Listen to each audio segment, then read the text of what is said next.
Hello, beautiful humans, and welcome to Defense Diaries. I am your host, Bob Mata, and this is our never-ending coverage of the Commonwealth of Massachusetts versus Karen Reed. What is up, y'all? We are excited to be here once again on this glorious Friday afternoon. It was so nice out that I got to get out there and play catch with Scarlett, and we just had a great toss. It was so much fun. Nice day out here. Probably about 55. Pretty heavy winds though. Pretty heavy winds. But we had a good catch and it was a good time. I then had to run in and do my weekly thing with my buddy Tony Brewski, who's going to be joining the show next week. I haven't figured out what day he's going to be coming on, but if you guys have never listened to any of Tony's content, it's pretty damn good. Covers everything. Guy's got like 50 different channels, 50 different podcasts. The dude might actually work harder than I do, which is, I work hard. I work a lot. And then I had to do a podcast episode with Ashley Banfield, which will be cool, about this very case. So that'll be interesting. I'm assuming that's dropping on her actual podcast. She was dressed in that, or in another one of those nice flannels that we all liked so much when she was on the show a couple months back. So that was great. And then, I had to go down and remind Allison we had a live, and she's like, what? I'm like, babe, you knew, we've been talking about this for 2 days now. So she's coming, kids. She's coming. But today we are going to go through the defense's motion to dismiss for extraordinary governmental misconduct. And also, since we waited patiently to do this, we now have the benefit of having the Commonwealth's response. So we will go through both of those things, and we will figure out whether or not these things have legs and what should be the result. So it'll be interesting. So before we get started, I did set another goal. And that goal is, yesterday we gave away a little sticker package. Today we're up in the game a little bit. We are going to be giving away one of our Defense Diaries t-shirts, the one of your choice. You will be able to go into our Bonfire store. We've probably got about 10, 12 different t-shirts. We've got, hashtag Team Alley. We've got a lot of great shirts. We've got the old logo shirts. We've got, my podcaster said to come back when you get a warrant. Got a lot of great shirts on there. So what'll happen is if we hit the goal, we'll throw everybody on the wheel. We'll spin the wheel. Everybody will end up having a chance to win a t-shirt. You guys, whoever the winner is, will go into the Bonfire store. Let us know. I'll put the order in, and the thing will get sent right to your house. You don't even have to rely on me going to the post office, which is a very, very difficult chore for me. So hopefully we can hit that goal. It gives you guys a little incentive to help us out. And you'll get a tasty little piece of merch in exchange. So good luck to all those of you. And the rule is, if you give more than one super, you get entered in more than one time. So if you're like, well, I'd like to get one of the t-shirts off the site, but they're like $30, so I could like double my chances and put 2 in, maybe I'll win. I mean, you do the math. It's right there for you. All right, so I'm trying to kill time until we get Allie. She's like, kill time before I get there. Do not start it without me. I said, yes, babe. So let's see. Despite the look on my face, you're still talking. Oh, true. Bob, Songbird question. How many episodes are there going to be in the podcast? 11. I'm waiting until they're all out to listen. Thank you. So 11, I think 9 just dropped. So we're getting close to the end. There's 11 that are going to be like proper. There's definitely going to be updates and bonus episodes of that. So, and if you guys haven't checked that out, I hope that you do. Myself and Lauren Brightpachenko have been boots on the ground on that Julia Beverly case down in Marion, Illinois. Tragic case all around.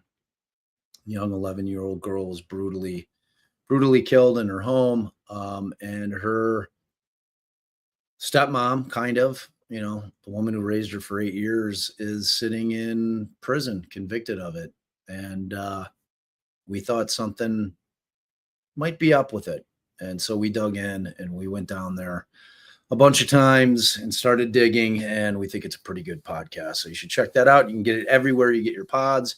Also, I don't promote my own pod enough. If you guys kind of like when we get into the nitty gritty of the law, explaining how it works from a defense attorney's perspective, and you also like amazing stories, go check out our podcast. We think that you'll like it. The Gacy season's great. The Garcia season's pretty great too. And they're both very lengthy. These aren't your 12 and done. Gacy was 36, and I'm still going on Garcia. And episode 65, I think, will be dropping Monday. Allie and I are going to be recording it because the writing is finally done, and we'll be getting it over to Darren, and Darren will be cleaning it up so it sounds fantastic, and then it will be in your ears in days. So look out for that. But if you haven't checked out the pod, hit that QR code, check it out. It's long overdue, and don't worry that there's no pictures. It's okay to just use your ears sometimes. I mean, think about walking the dog, doing chores. It's nice to have something to listen to. And our podcast is pretty good. And we have the docket as well with this beautiful, brilliant gal. What's up, babe? Hey, babe. Hey, y'all. Sorry, I was trying to figure out how to turn all my notifications off on my computer, but not on my phone. And I just can't seem to do it. So, because I still am not sure if Darren can hear the dinging. The Norwegian should win this time. Look, the shipping with, I will forewarn you, I have had people from out of country order from Bonfire. It takes a minute. So just be forewarned. They got it, but it took a long time. So you guys just be forewarned. All right. No, I think what you should do is keep saying hello to people and thank some people. Then we can start. That way Darren can start from there. And then we can wait till the end again. Wait, so what do you want me to do?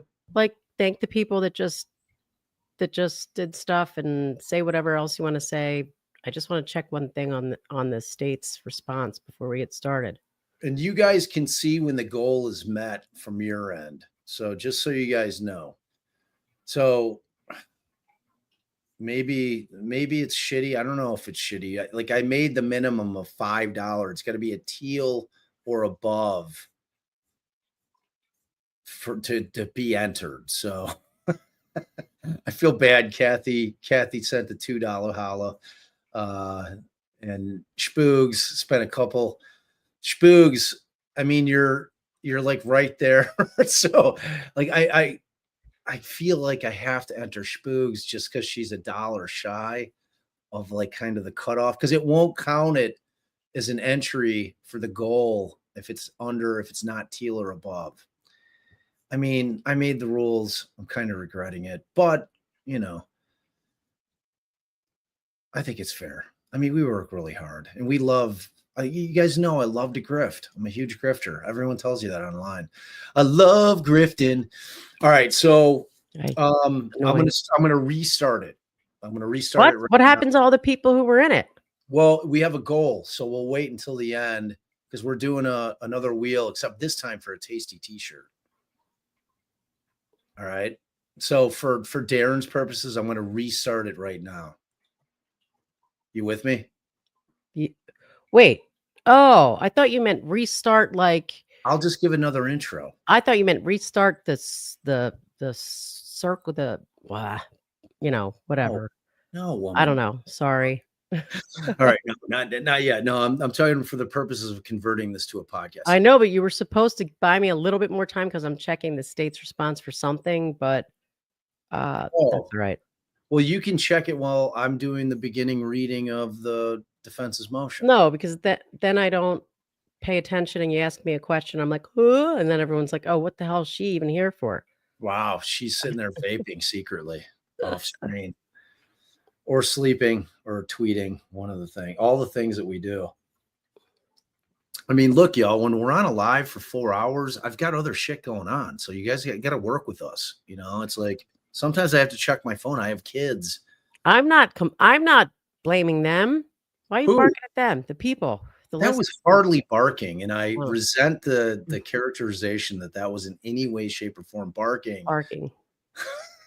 I was being very kind. I simply, like, if Scout's like texting me like, "Daddy, I'm starving to death," then I feel like I need, as a good father, to acknowledge that and let her know you're going to have to starve for a bit, love, until Daddy's done with the live. All right, so I'm going to start it. Are you ready? Or do you still need me to kill time? That's all right. All right. Go ahead. Okay, you ready? Yeah. I'm going to do the whole thing. Like, hey, babe, the whole thing. Okay. All right. Hello, beautiful humans, and welcome to Defense Diaries. I'm your host, Bob Mata, and this is our continuing coverage of the Commonwealth of Massachusetts versus Karen Reed, and I am joined by my beautiful and brilliant co-host, Allie. What's up, girl? Hey, babe. Hey, all. All right. So I just want to say, aren't you supposed to say that this is brought to them by the docket, brought to them by Defense Diaries? I mean, maybe. Wow. Now do I have to do it a third time? Re-say it again. Yeah. I haven't been doing by the docket, even though you're right, I should. All right. So I'll do it one more time. Hello, beautiful humans, and welcome to, but I say welcome to Defense Diaries. Welcome to the docket brought to you by Defense Diaries. Isn't that what you usually say? It's really wordy. No, I quit saying that like a long time ago. All right. Well, then we'll leave it the way it was, and he can cut this little piece out. I mean, hello, beautiful humans, and welcome to the docket presented by Defense Diaries for our continuing coverage of the Commonwealth of Massachusetts versus Karen. Hello, beautiful humans, and welcome to the docket presented by Defense Diaries. We are continuing our coverage of the Commonwealth of Massachusetts versus Karen Reed, and I am joined by my beautiful and brilliant co-host, Allie. What's up, girl? Hey, babe. Hey, all. Nailed it. All right, so we've got the big filing by the defense. We kept hearing about the motion to dismiss. It came out, it dropped. I guess it was filed on the 21st. I had mistakenly thought that Judge Cannoni had given them till the 25th to file it. Well, what happened was they initially filed it, and then the judge made them redact certain things, and then they refiled the redacted version. All right, I get it. I don't. Why is she redacting things? I don't know. How bad is the stuff that was redacted? But maybe it's limited to the McCabe's.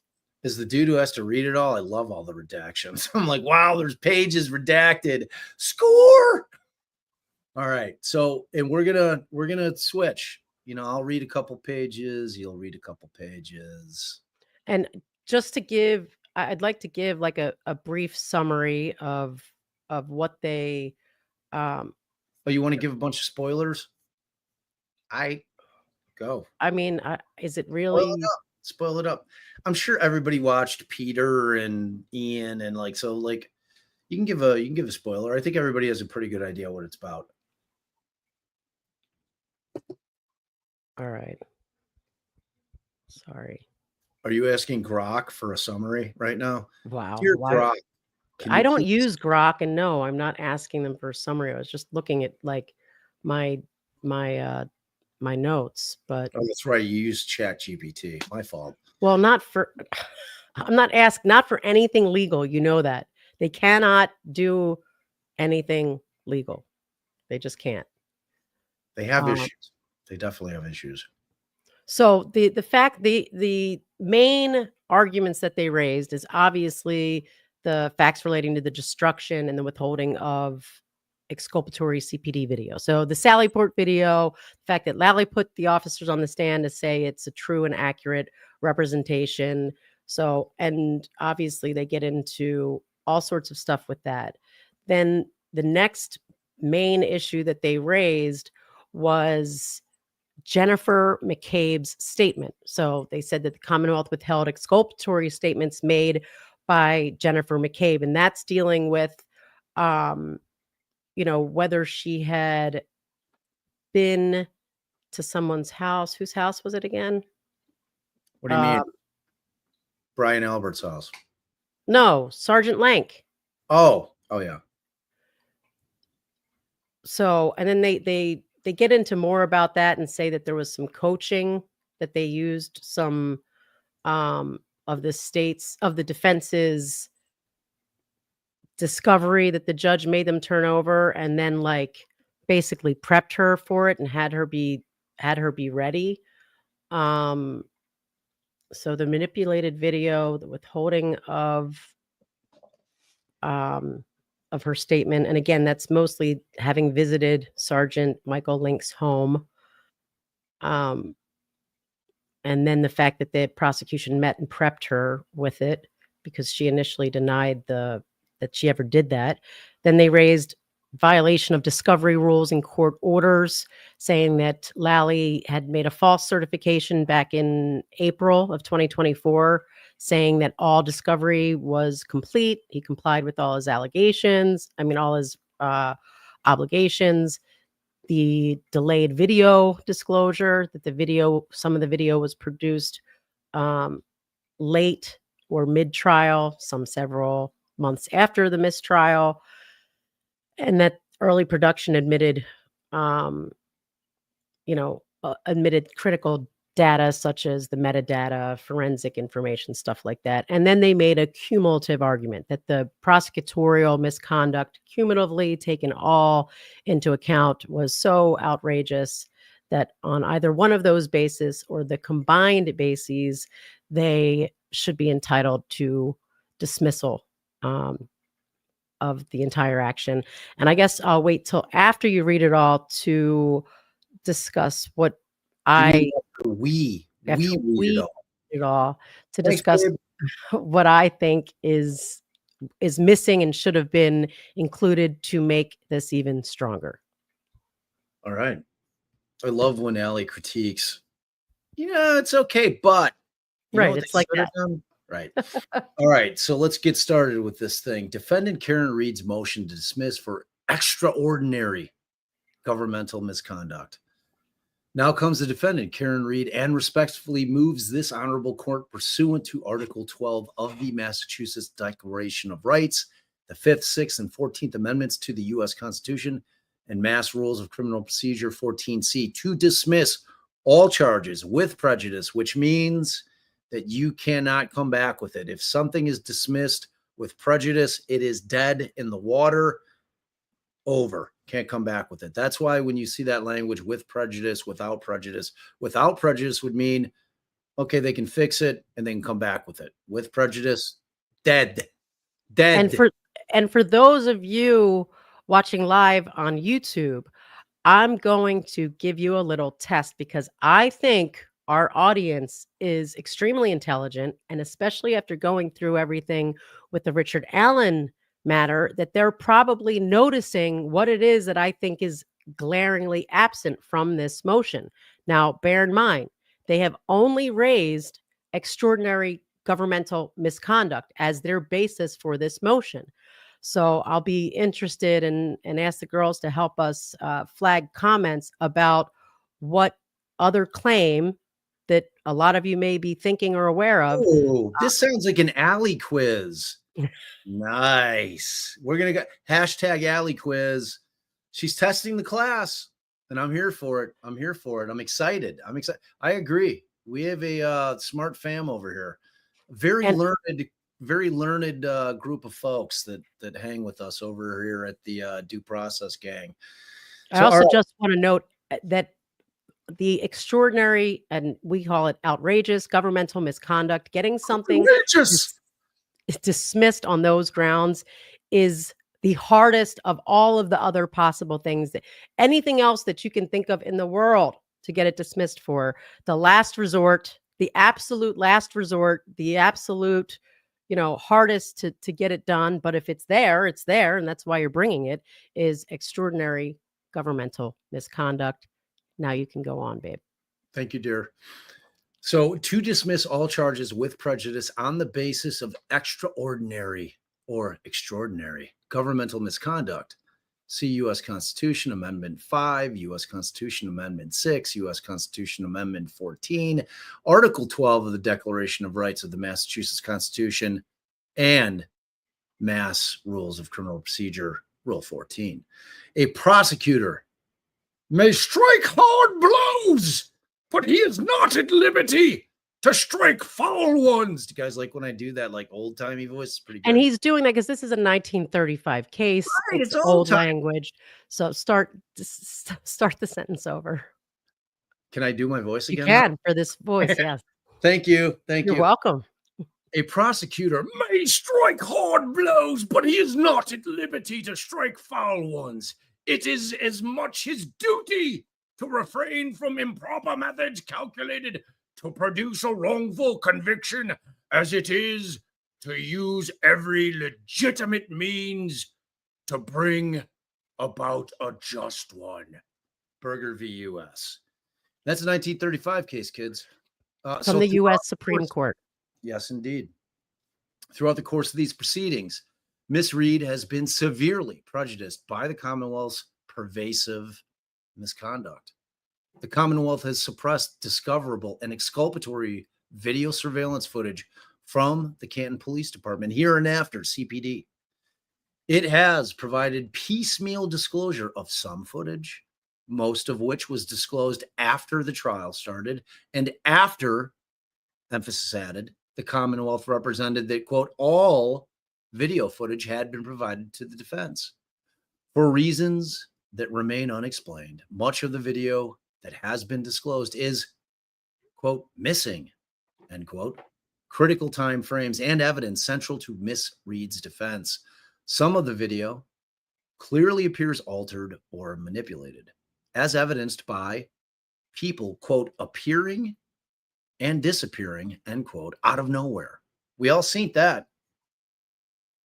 And I'm pretty sure I made a couple of shorts with the invisible man thing, the appearing, reappearing, disappearing, appearing out of nowhere. At the first trial in this matter, Assistant DA Adam Lally, hereinafter ADA Lally, brazenly introduced, quote, inverted video and elicited patently false testimony from MSP Sergeant Yuri Buchanan, also known as Bukkake. Mandy, I thought for sure Mandy would have the Bukkake soundbite ready. Wow, Mandy. That the video was a fair and accurate depiction of the critical events in an attempt to falsely insinuate to the jury that no member of law enforcement ever approached, touched, or otherwise disturbed the right taillight of Miss Reed's SUV. There can be no doubt that this video and false testimony was offered to mislead this court, the jury, and the defense by making it appear that MSP Trooper Michael Proctor was standing next to the left rear taillight when the Commonwealth knew the exact opposite was true. Trooper Proctor was, in fact, standing directly next to the right rear tail light. Other Sallyport video, which was unquestionably favorable to the defense because it would have severely discredited key witness Brian Higgins' redaction, inexplicably was not disclosed to the defense until months after the first trial. To this day, the Commonwealth's failure to explain the disturbing circumstances surrounding their disclosure of the exculpatory Sallyport video and why some video was suppressed from the defense at the first trial has made a mockery of Miss Reed's right, everybody say it, to due process. Yay. The Commonwealth exploited this court's order instructing the defense to disclose its impeachment material in advance of witnesses testifying. ADA Lally and MSP Lieutenant Brian Tully, hereinafter Lieutenant Tully, huddled with key witness Jennifer McCabe, hereinafter McCabe, mid-trial, prepped her on how to explain why she never disclosed it when she went to CPD Sergeant Michael Lank's, hereinafter Sergeant Lank, home one day after John O'Keefe, hereinafter O'Keefe, after John O'Keefe's death, and then suppressed exculpatory statements made by McCabe during that session until nearly a month after McCabe's testimony, at which point McCabe and other relevant witnesses were safely off the witness stand. If the Commonwealth had complied with their obligation to provide statements of witnesses before they testify, the defense would have been positioned to expose McCabe's material, inconsistent statements about her meeting with Sergeant Lank. Now, before you go on, I mean, first of all, I wonder what is there. Is it about McCabe? Is it about Lank? Like that they had to redact all that. But I want to note now. I can't remember because I don't know if all of you can, any of you can either. It was a long trial, but I don't know if they ever asked for a mistrial or any sort of remedy on that issue during trial. Because in this motion, as it relates to this trial, I personally, my initial opinion is, how can you claim prejudiced in this next trial, in the upcoming trial, when you already have all of this now? You can address it now. You can confront McCabe with, did you have a meeting on this date? Because earlier you said you didn't go, then you said you did. So for this issue, I can see some problems with establishing enough prejudice to warrant the remedy of dismissal, as opposed to, some other remedy. But clarify that for people, because what people are going to be saying, so what you're saying is that this motion is looking forward because obviously there's a trial that's pending, as opposed to looking backward, meaning Right. that they're asking for punishment based on what happened in the first trial. What you're suggesting is that they have to show potential prejudice or straight up prejudice that would occur at trial number 2. That is my understanding. I don't think an extreme governmental misconduct or extraordinary governmental misconduct motion or claim is based on the prejudice of having to go to trial in light of all of these.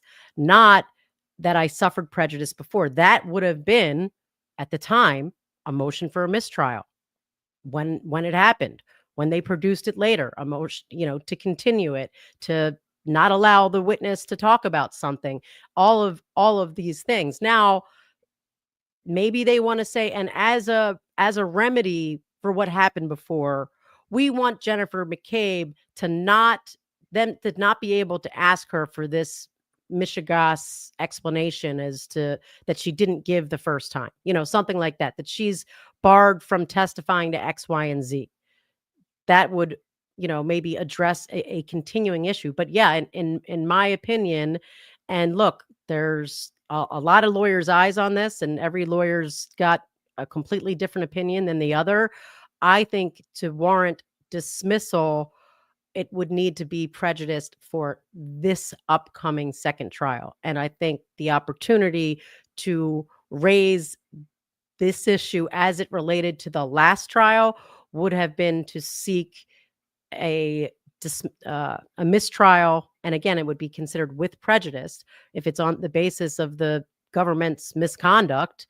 To then they'd be barred by double jeopardy to rebring anything. So Yeah, I think another way to look at it is, say, for instance, in a typical situation where you have a defendant that is convicted and that defendant is currently in jail, and you have these issues that you've now raised in an appeal, or you find out about Brady violations after the fact, your ultimate remedy that what you're asking for is to get a new trial. or to get your conviction vacated. Here, there is no conviction to vacate.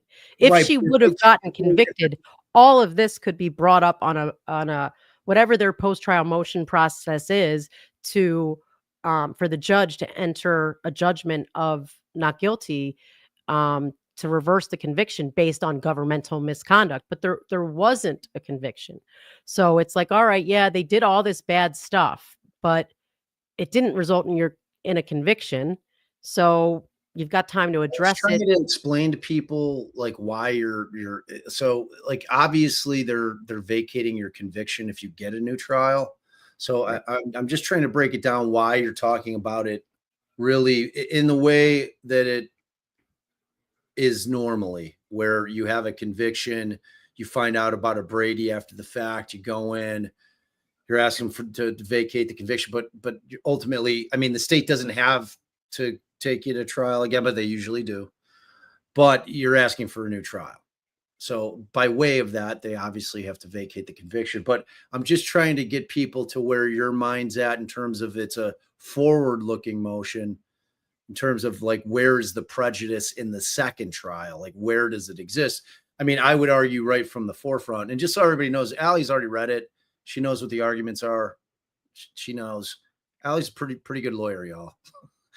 Why Probably is everyone I haven't really been watching no, the I saw somebody who was like, we haven't even got to the arguments yet, but Allie's read this all. well, no, but they're summarizing them right now. I'm saying this specific one they just mentioned about Jennifer McCabe and the fact that she didn't testify. This is more the statement. This is just kind of like an overview. We haven't gotten to the deets yet. Can you go above? Yeah. You just read this whole thing right here about scroll. Well, never mind. Just forget it. Move on.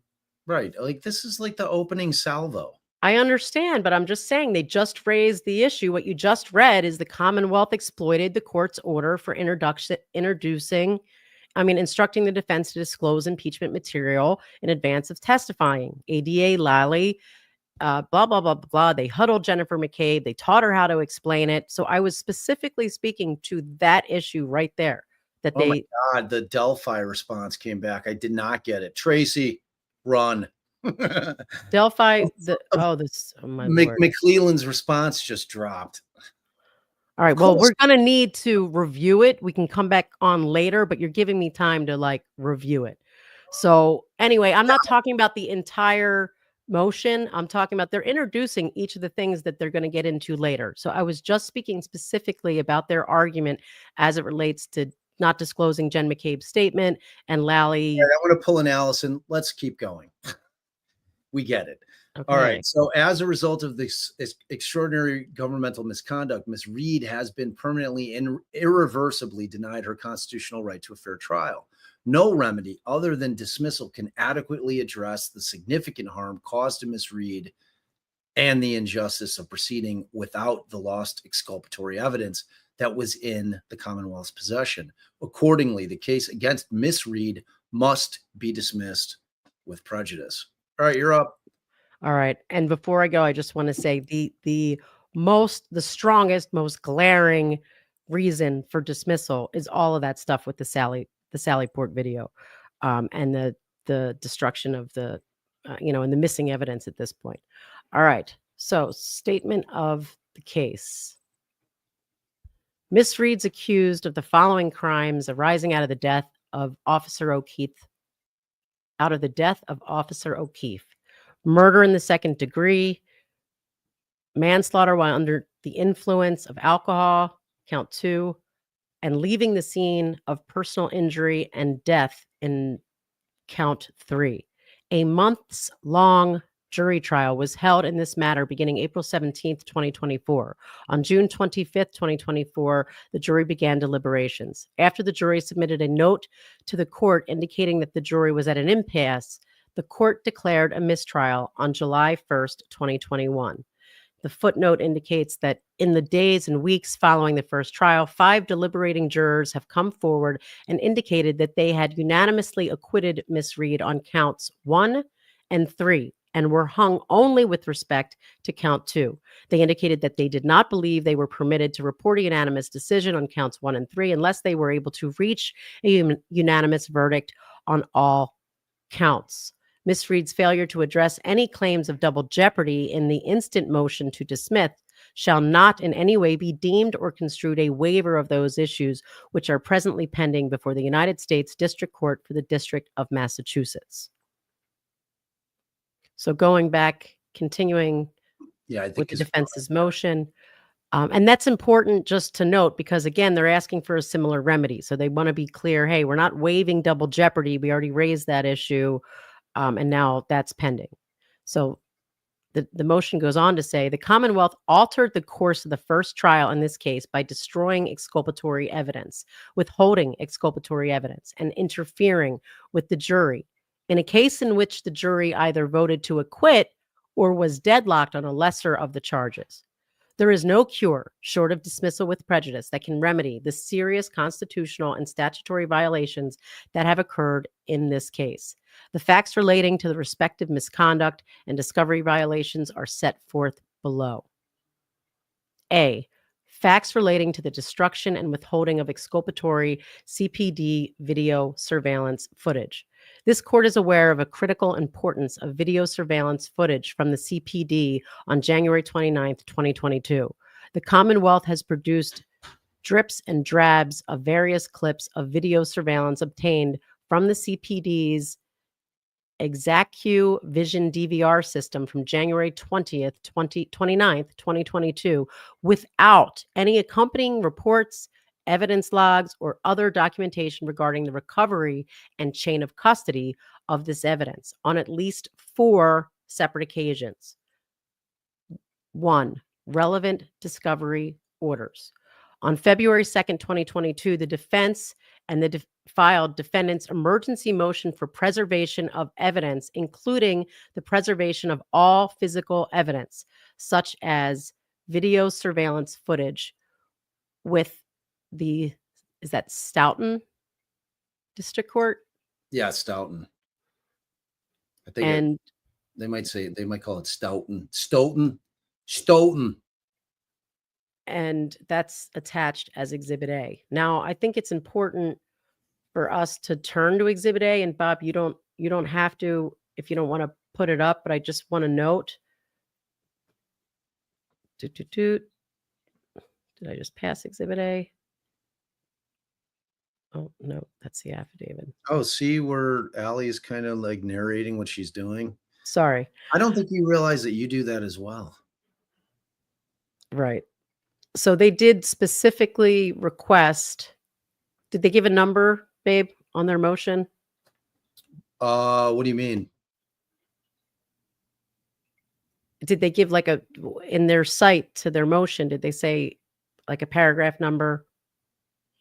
Oh, you don't have it up? I do have it up. I just don't see. No, you have the exhibit up, but you don't have the motion up. Is that what you're asking? No, it's Exhibit A, February 2nd, 2022. There's no line number or anything. All current tapes from local police department and the Massachusetts State Police regarding this matter from the first time the police were contacted to the arrest of the defendant. All TUTTRET turret tapes? What are those? All right, come on, keep reading. Like, All right, what? but in any event, it does not specifically say videotapes. So, but I don't know what this. Yeah, I mean, it would be cool if we had the ability to kind of like have both things on screen, but StreamYard doesn't have that. Well, but Someday, I can share real quick, and then you can pop right back. I mean, can't you just describe it? Like, is Well, but this, all right. So the first is notes, and you know, and again more notes. So then this 3, what is this document we're looking at? it's their motion to preserve evidence. Okay. So 3, read that. All turret tapes from What any are turret local. tapes? Do you know what turret tapes are? I mean, I know what a turret is. I don't know what a turret tape is. From any local police department and the Massachusetts State's Police regarding this matter from the first time the police were contacted to the arrest of the defendant. And then 6 is what I think they encompasses everything. All physical evidence, including anything present or near the decedent at the time his body was discovered, anything found at the alleged crime scene. So that's that. Now you can switch back to. Okay. Let me see. I think I have to like actually pull it off and come back on. All right, so we're not going to be showing the exhibits. It's way too clunky. Okay. That was a one-time deal, y'all. Not gonna do it. Not gonna do it. All right.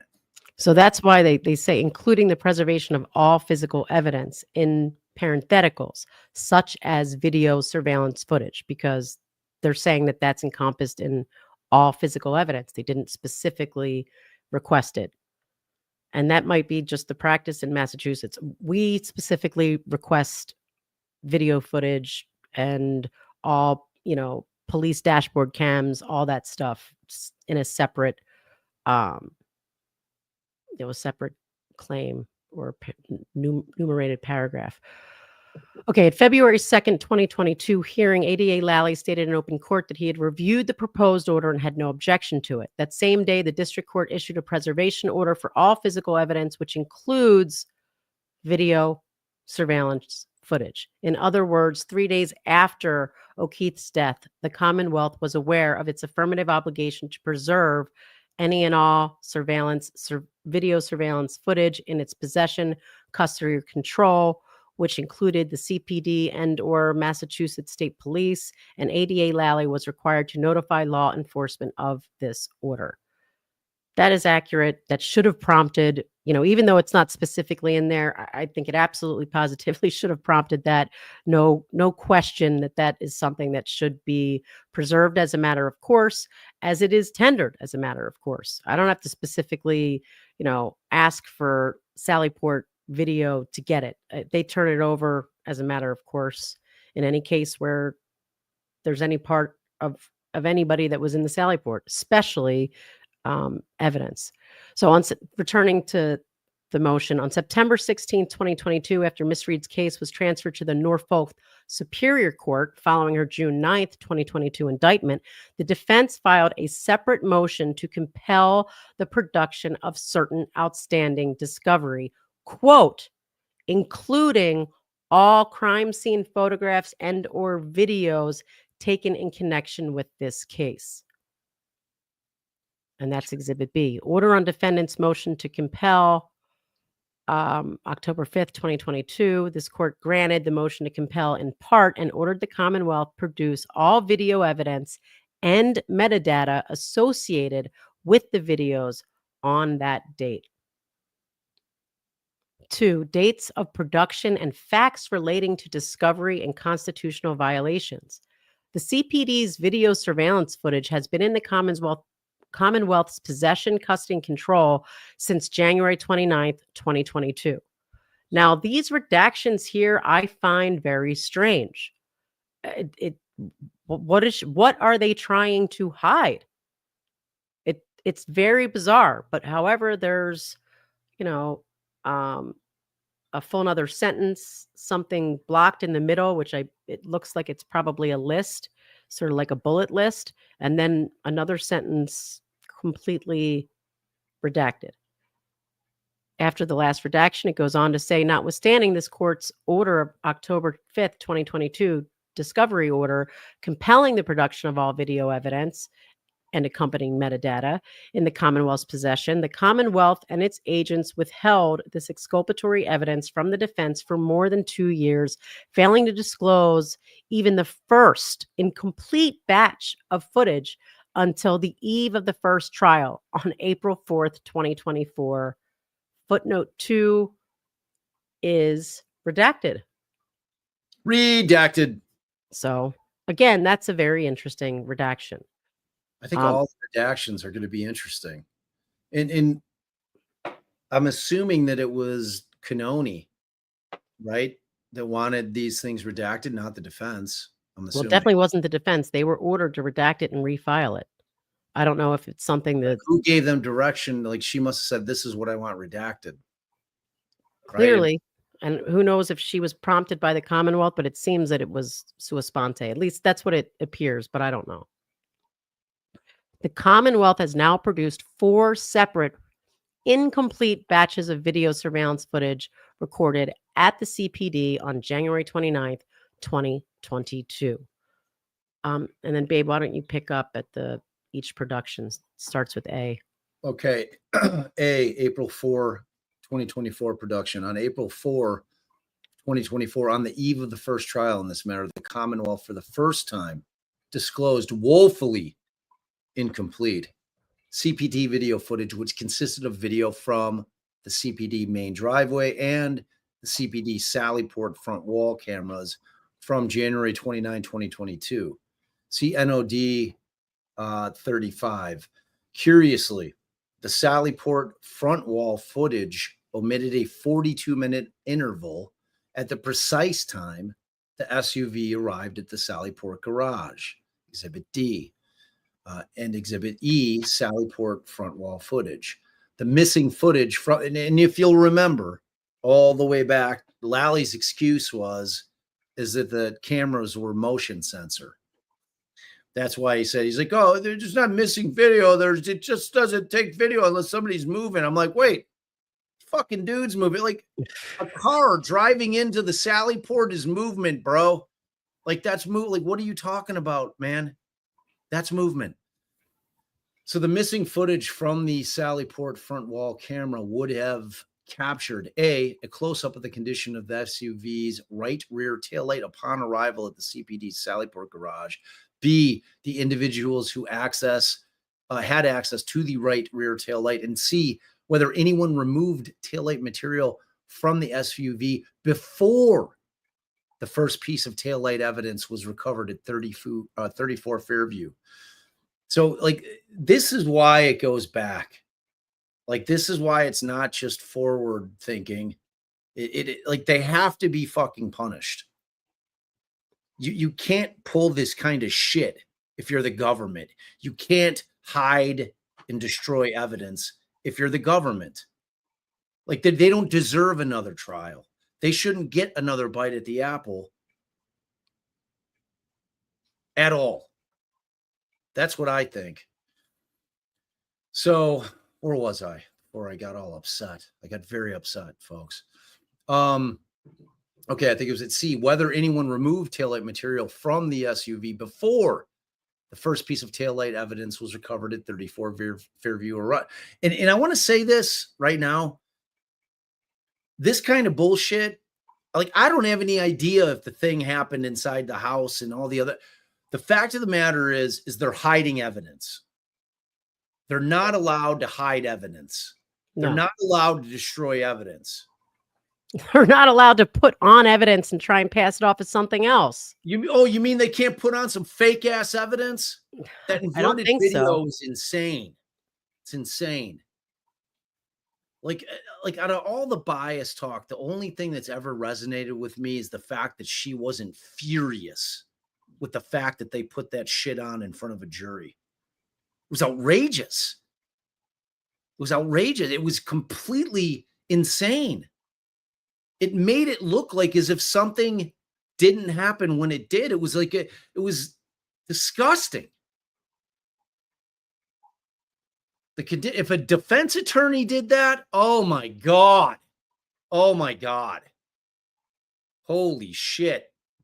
If a defense attorney ever pulled some shit like that in court, good God, it would be, the world would come to an end. Be unbelievable. So the condition of the right rear tail light of the Lexus SUV at the time it entered law enforcement's custody is perhaps the most critical and highly contested issue in this case. It is astounding and convenient for the Commonwealth that this seminal time frame is missing from the Sallyport front wall camera footage. I think that they laid that out very nicely, why it matters. The condition of the taillight at the moment in time that it pulled into that Sallyport really, really matters in this case.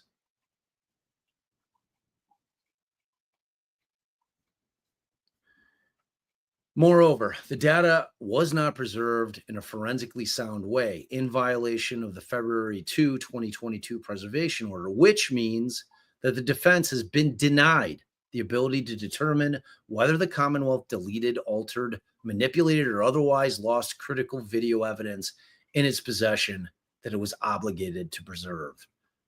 B, April 10, 2024, the Commonwealth files its certificate of compliance. That is essentially, that triggers the necessity for the defense to start turning over their discovery. That means that it's a certification. It's a pinky promise from the Commonwealth. We've given them everything, Your Honor. It's all we got. They've got it all.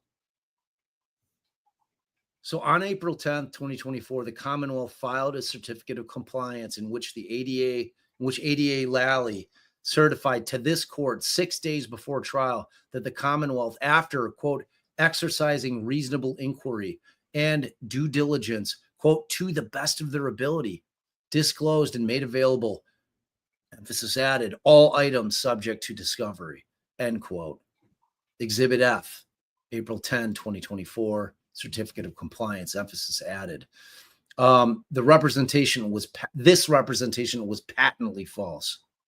It strains credulity that ADA Lally, in light of his actual knowledge about the preservation order and existence of extensive Sallyport video, would represent to the court and to the defense that after reasonable inquiry, he disclosed and made available all known discoverable material in his possession, custody, and control. At a minimum, rather than mislead the court and the defense, ADA Lally was obligated to inform the court and the defense that there was outstanding video surveillance footage. Footnote 3, redacted. Oh, wait, no, take it back. 3, ADA Lally was cognizant of other discoverable material that the Commonwealth did not disclose before certifying his compliance with his discovery obligations. Notably, when filing the certificate of compliance, he expressly represented that the lone exception of outstanding discoverable material was some evidence related to DNA testing and analysis. See Exhibit F. And they've got a whole exhibit that was part of this redaction because Exhibit C went from B to D. All right. So, and then they cite the Mass Rule of Professional Conduct 3.4D. A party may not, quote, fail to make a reasonably diligent effort to comply with a legally proper discovery request. On April 23rd, oh, wait, I think there was a header. Was there a header? Oh, yeah. C, April 23, 2024, the Commonwealth produces inverted video mid-trial in violation of Rule 14 and attempts to use that video to defraud the jury into believing that no one approached or touched or otherwise manipulated the right rear taillight of Miss Reed's SUV. I mean, dude, there is no other explanation other than that for the shit that they pulled. There is no other explanation for it. Like, I am all ears if somebody has a viable explanation of why Lally put that bullshit in front of a jury for them to watch as evidence in a case where a woman's freedom is at liberty.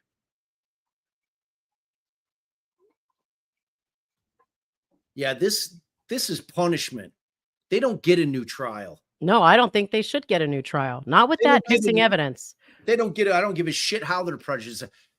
They don't deserve to get another bite at the apple. But it angers me because they should have made a motion for mistrial at the trial, but they wanted to prove her innocence. They wanted a not guilty, and that might come back and bite them in the ass. But it's still all of it holds true for this next trial. Everything about the missing video, and it speaks to their intent because they produced an inverted video. They put on evidence that there was an inverted video. All that goes to bad faith on the part of the Commonwealth. But they cannot, with that missing video, they cannot get a fair trial. They can't. And where's the evidence that it was potentially exculpatory? Well, because they inverted it. Right. Because there's all these missing pieces. Oh, look, there's no cops there. There's nobody by the tail light. What are you talking about? What do you mean? The fuck out of here. So yeah, there's this issue warrants dismissal in my opinion. It warranted Lally getting taken off the case. Maybe they would have brought their own motion if he wasn't already brought off the case. Well, but I cannot wait to read Hank's. It warrants Lally not even allowed to be in the part of the prosecution team at all. Man, I love that he has to sit there like a little fucking chump right next to Hank, not saying a goddamn word.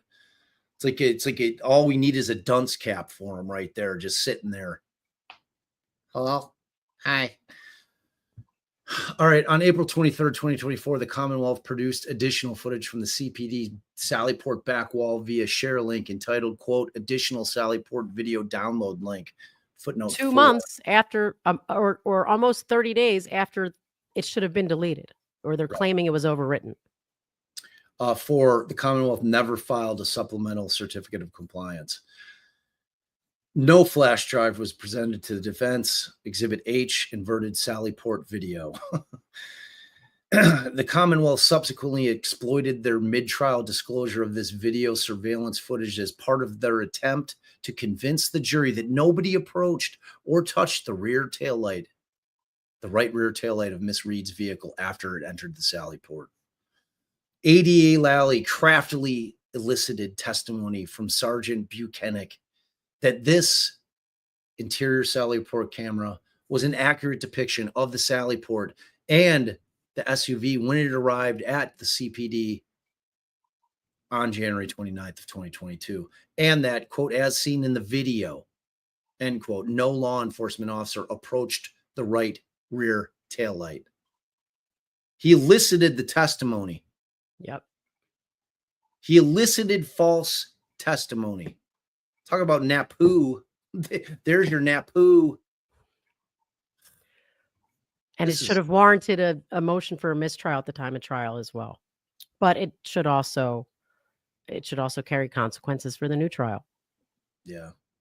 There need not be a new trial. Right, exactly. They lost that. That's done. You pull shit like this. If the government pulls shit like this, they can go fuck themselves.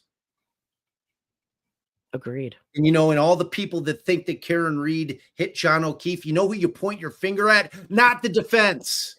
You pointed at those scumbags that pulled this kind of shit at trial. That's who you pointed at. Quit pointing your fingers at the wrong people. Point it at the people that deserve it. The cops, the prosecutor. I mean, like, how much do you want to convict somebody to just pull this kind of shit at trial?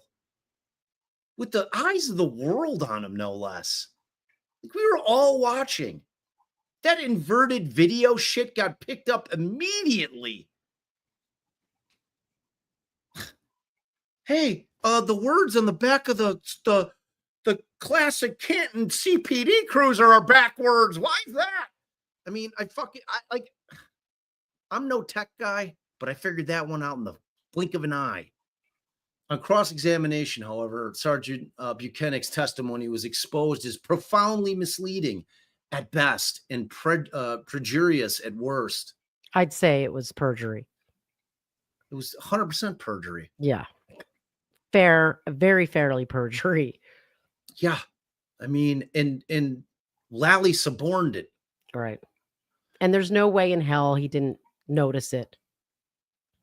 It became apparent that the video surveillance footage displayed on direct examination was inverted and a mirror image of reality.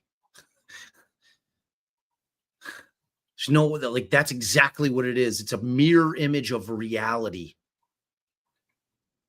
Critical facts which neither ADA Lally nor Sergeant Buchanan saw fit to inform the court, defense, or the jury. I want to know who wrote this. You think it was Bob? I don't know. I mean, I don't know. So they all sign off on it. Yeah, but it should typically well, I guess not, because it's Alan Jackson and Dave Giannetti and Elise. It could just be that they always do that order regardless of who. Yeah.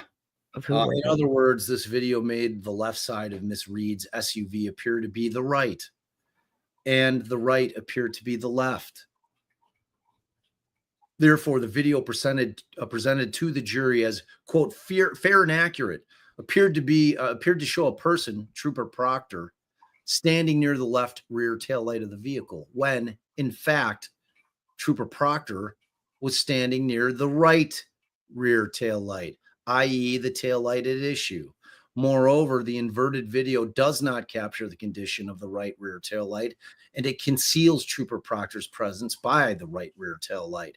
This leads to the inescapable conclusion that ADA Lally's questions, Sergeant Buchanan's responses, and the deliberate introduction of inaccurate evidence was designed to perpetrate a fraud on the court, on the jury, and Miss Reed with respect to a critical issue in the case. I would argue it's the most critical issue in the case. Every time I try to throw my slip and fall coyote shit at you, you're like, but what about the tail light? You got to address the tail light. And you're right. The tail light is huge. It's the most critical issue in the case.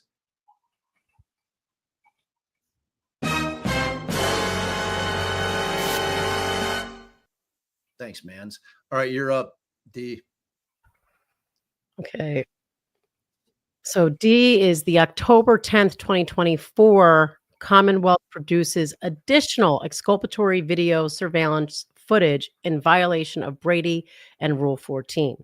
Post-trial on October 10th, 2024, the Commonwealth again provided new footage, this time from the CPD's church side exterior, first floor corridor, rear lot main side, and rear lot cruiser side cameras. And I had some tech wizardry right there. You keep reading though. You're not reading off my shit anyway, right? No, I'm not. You're just doing this in class. They cited what seems to be like probably the way the evidence was produced. But in any event, this footage shows Higgins arrive in the parking lot of the CPD at 1:26 a.m., enter the building, and I'm on the in wrong. Italics, Hold on, kids. I'm on the wrong shit. Hold on, babe. I'm coming. Let's see. Oh, there. Found it. Speak to some unidentified individual on the phone as he leaving the CPD at 1:34 a.m. Wait, enter the building and speak to some unidentified individual on the phone as he is leaving the CPD at 1:34 a.m. What page are you on? I'm at the bottom of 10, about to be on 11. Okay. Significantly, this specifically requested material and relevant evidence, which establishes that Higgins was on the phone with someone unidentified with some unidentified individual at 1:34 a.m. as he left the CPD shortly after O'Keefe's death was suppressed until after the first trial. Redaction. E, the Commonwealth failed to preserve exculpatory video surveillance from January 29th, 2022 in violation of a court order and Brady. On November 8th, 2024, while preparing for Miss Reed's second trial and in response to the continued piecemeal production of video footage that had not been originally disclosed during the first trial, Attorney Elizabeth Little emailed Special District Attorney Hank Brennan, hereinafter ADA Brennan, again requesting inter alia, which means among other things, quote, all raw video footage from the CPD, which shall include, but is not limited to, all cameras capturing the interior of the CPD and or exterior of the CPD, including all parking areas, entrances, and exits, and garages between January 29th, 2022 at 12 a.m. and on January 29th, 2022 at 11:59 p.m. On November 25th, 2024, ADA Brennan indicated via email that he would request that CPD provide all requested footage. Ultimately, the defense requested access to the CPD DVR system and the drives that hold the recordings from the security camera system so that the defense expert Matthew Erickson could obtain video files and corresponding log files from January 29, 2022 between 12 a.m. and 11:59 p.m. Upon reaching an agreement with the Commonwealth, Matthew Erickson visited the CPD on the morning of December 12, 2024 to image the DVR system.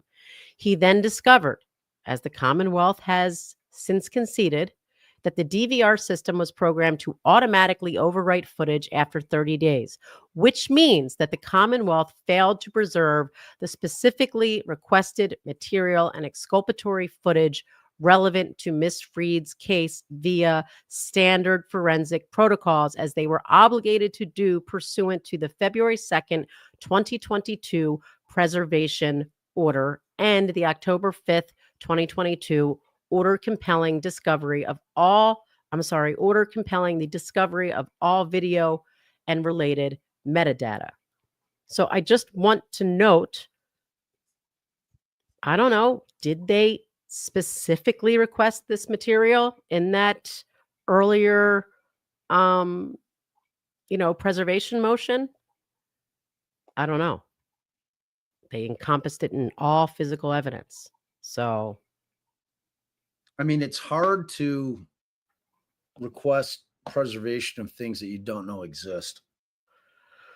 our preservation letters go out saying all video, Sallyport video, catch-all language. No, but specific to videos, surveillance videos, dashboard, police. Well, that can't be a game of gotcha if you didn't put a specific thing. Oh, you didn't put the flam shooter video in there. Well, no, and it shouldn't be. And exculpatory material has to be preserved no matter what. right. So, and I don't know. I'd have to look at the. They're going to get. I'm sure there'll be some citations to law, but we'll just have to see whether a specific request, because it used to make a difference under federal law, and then there were some changes that deal with whether it needs to be specifically requested or not. So we'll have to see what, if there's any, when they get to the legal argument side, what they say for the Massachusetts law. You're at F there. Yeah.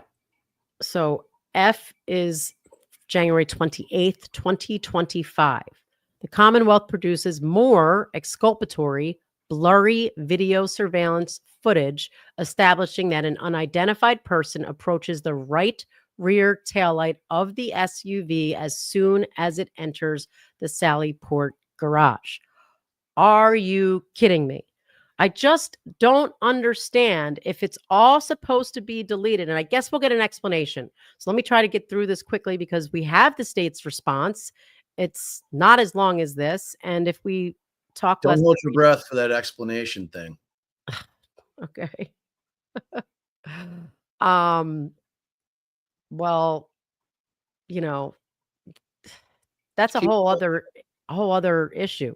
Is also like the why it's blurry and looks like shit, and it's so not not normal what you'd see. I hope they got other Sallyport videos from the days before and the days after to show how normal and crisp and regular everything looks. On January 28th, 2025, the Commonwealth yet again turned over additional CPD surveillance footage from January 29th, 2022, this time from an exterior camera depicting Miss Reed's SUV being brought into the Sallyport garage. Exhibit M. Main driveway side exterior Sallyport. The footage, although blurry and grainy, appears to show an individual approach the right rear taillight of Miss Reed's SUV immediately after the vehicle is brought into the Sallyport garage and then exit shortly thereafter. If this video were not blurred out, the surveillance feed would have captured yet another angle of the right rear taillight as it entered the Sallyport garage. At a certain point, it defies logic. It defies logic. There you go, babe. That Read all that shit, CPD girl. that all CPD video surveillance footage coincidentally cuts out, blurs out, or becomes grainy at the precise time the right rear taillight of the Lexus SUV should be in frame upon its arrival at the Sallyport. This angle of video surveillance is exculpatory and was withheld from the defense prior to the first trial. I surely hope and expect that the defense is going to call an expert familiar with their recording system, with the way it works, with what could cause it to get grainy. Why in the hell is things blurred out? How does that happen? What does it take to invert it? Is it something that can just happen by when your elbow accidentally touches something? I want an expert who can talk to all of that. I want the video from the day before and the day after in the Sallyport garage. But, I guess the days before are probably the most important. Before they knew that they were going to need things to be blurry and not working. Man, this is going to be a day full of rants. Like that Delphi shit later too. Man, I'm like, I'm going to have a grabber maybe. Hold on, knock on wood. We're only at page 12 of 36. Maybe I'm furious. I'm furious. Maybe we should skip over the law. I'm outraged that the government pulls this kind of shit in courts of law. I'm so sick of hearing about, how wonderful prosecutor get what? And they go unscathed. That's what I'm really sick of. I am so tired of them not getting hammered when they pull shit like this.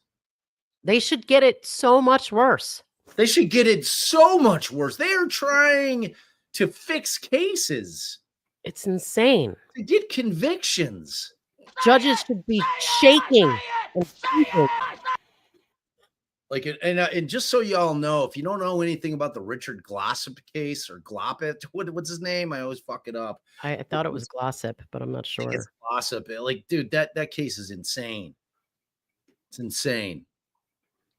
That guy was literally strapped to the table. He was all right. Well, we don't have time for it. People can watch it. We got a lot to get over here. Sorry, I get on like those government rants, man. I know, but it's fair, and it's like the same thing has similar stuff has happened with Richard Allen, where we're screaming, where is the judge's outrage for this? Where was Judge Canoni's shaking, taking breaks? We saw her get mad at the all the offensive text when the officer was on the stand. She showed a temper. She was angry with him. She, but that was it. None of these other antics has she ever, shown any sort of outrage towards. So turning to B, facts relating to the Commonwealth's intentional withholding of exculpatory statements made by seminal witness Jennifer McCabe. McCabe is a key Commonwealth witness. Her credibility is critical to the Commonwealth's case. On February 2nd, 2022, mere days after Officer O'Keefe's death, the MSP obtained and forensically imaged McCabe's cell phone. The forensic examination of McCabe's cell phone revealed significant exculpatory evidence supporting McCabe's third-party culpability defense, inter alia, establishing that McCabe Googled "house long to die in cold" at 2:27 a.m. on January 29, 2022, 3 hours before she supposedly, quote, discovered Mr. O'Keefe's hypothermic body in the snow on her brother-in-law Brian Albert's front lawn. McCabe then took steps to delete that one search, and in parentheticals, out of more than 4,560 on her phone. One out of over 4,500, along with nearly every communication made on her phone in the hours following O'Keefe's death, parentheticals, only some of which were recoverable from her phone using forensic extraction software. The close and long-standing relationship between the Albert and McCabe families and the law enforcement officers assigned to investigate this case is central to Miss Reed's third-party culpability defense. CPD Sergeant Lank, a longtime friend of the Alberts, was the first officer to enter the Alberts' residence on the morning of January 29, 2022. In preparation for trial, the defense uncovered location information on McCabe's cell phone, which proved that she went to first responding officer Sergeant Lank's home on January 30th, 2022, the day after O'Keefe's death. Redaction. On May 7th, 2024, in accordance with this court's order that parties disclose all information to be used for impeachment purposes, Attorney Little emailed ADA Lally and ADA McLaughlin. Yeah, To provide that's correct. To provide location information from McCabe's cell phone, establishing that she went to Sergeant Lank's home on January 30th, 2022. Unbeknownst to the defense, ADA Lally and ADA McLaughlin shared this impeachment information with Lieutenant Tully. On May 10th, 2024, in a then undocumented meeting. Now, to me, that is what the most important aspect is.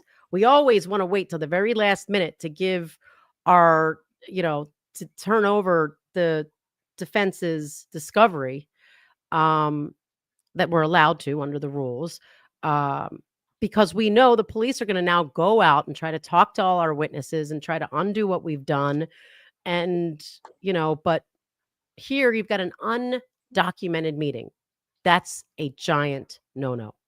On May 10th, 2024, in a then undocumented meeting, Lieutenant Tully, ADA Lally, and ADA McLaughlin met with McCabe shortly before she was scheduled to testify in the first trial. McCabe's materially inconsistent statement about meeting Sergeant Lank was not memorialized in any report otherwise disclosed to the defense in advance of McCabe's testimony at trial in violation of Brady, Giglio, and Rule 14. Again, they should have asked for a mistrial. Moving on, McCabe testified beginning on May 17th, 2024. During cross-examination on May 21st, 2024, she testified that she received a text from her sister, Nicole Albert, on January 29th, 2022, stating, "We'll get more information tomorrow.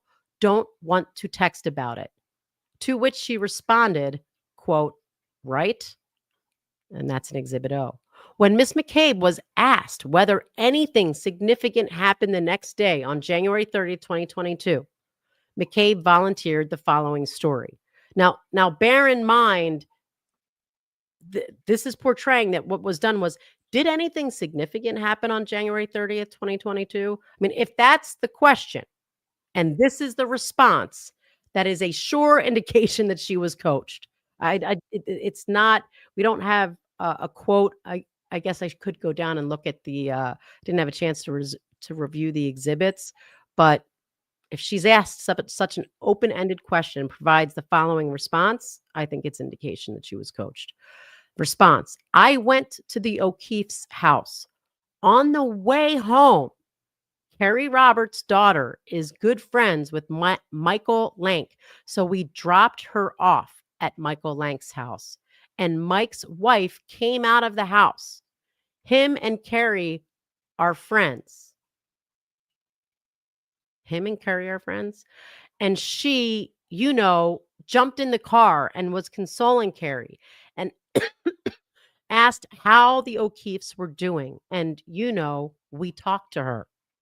And there's a citation to the transcripts. You guys can look and see, or Bob, maybe you can look while I'm reading to see if it was that open-ended of a question. And she just busts out with this. She testified that she was at the house for approximately an hour and that she, quote, might have ran in to go to the bathroom. Redaction, mid-sentence. On cross at trial was the first time McCabe mentioned going to Sergeant Lank's home on January 30th, 2022. One pressed further. She admitted that she had discussed this issue at a meeting, quote, a couple of weeks prior at the DA's office. She testified that at the meeting at the DA's office, quote, I was told, I was asked, oh, were you at Michael Lank's on the 30th?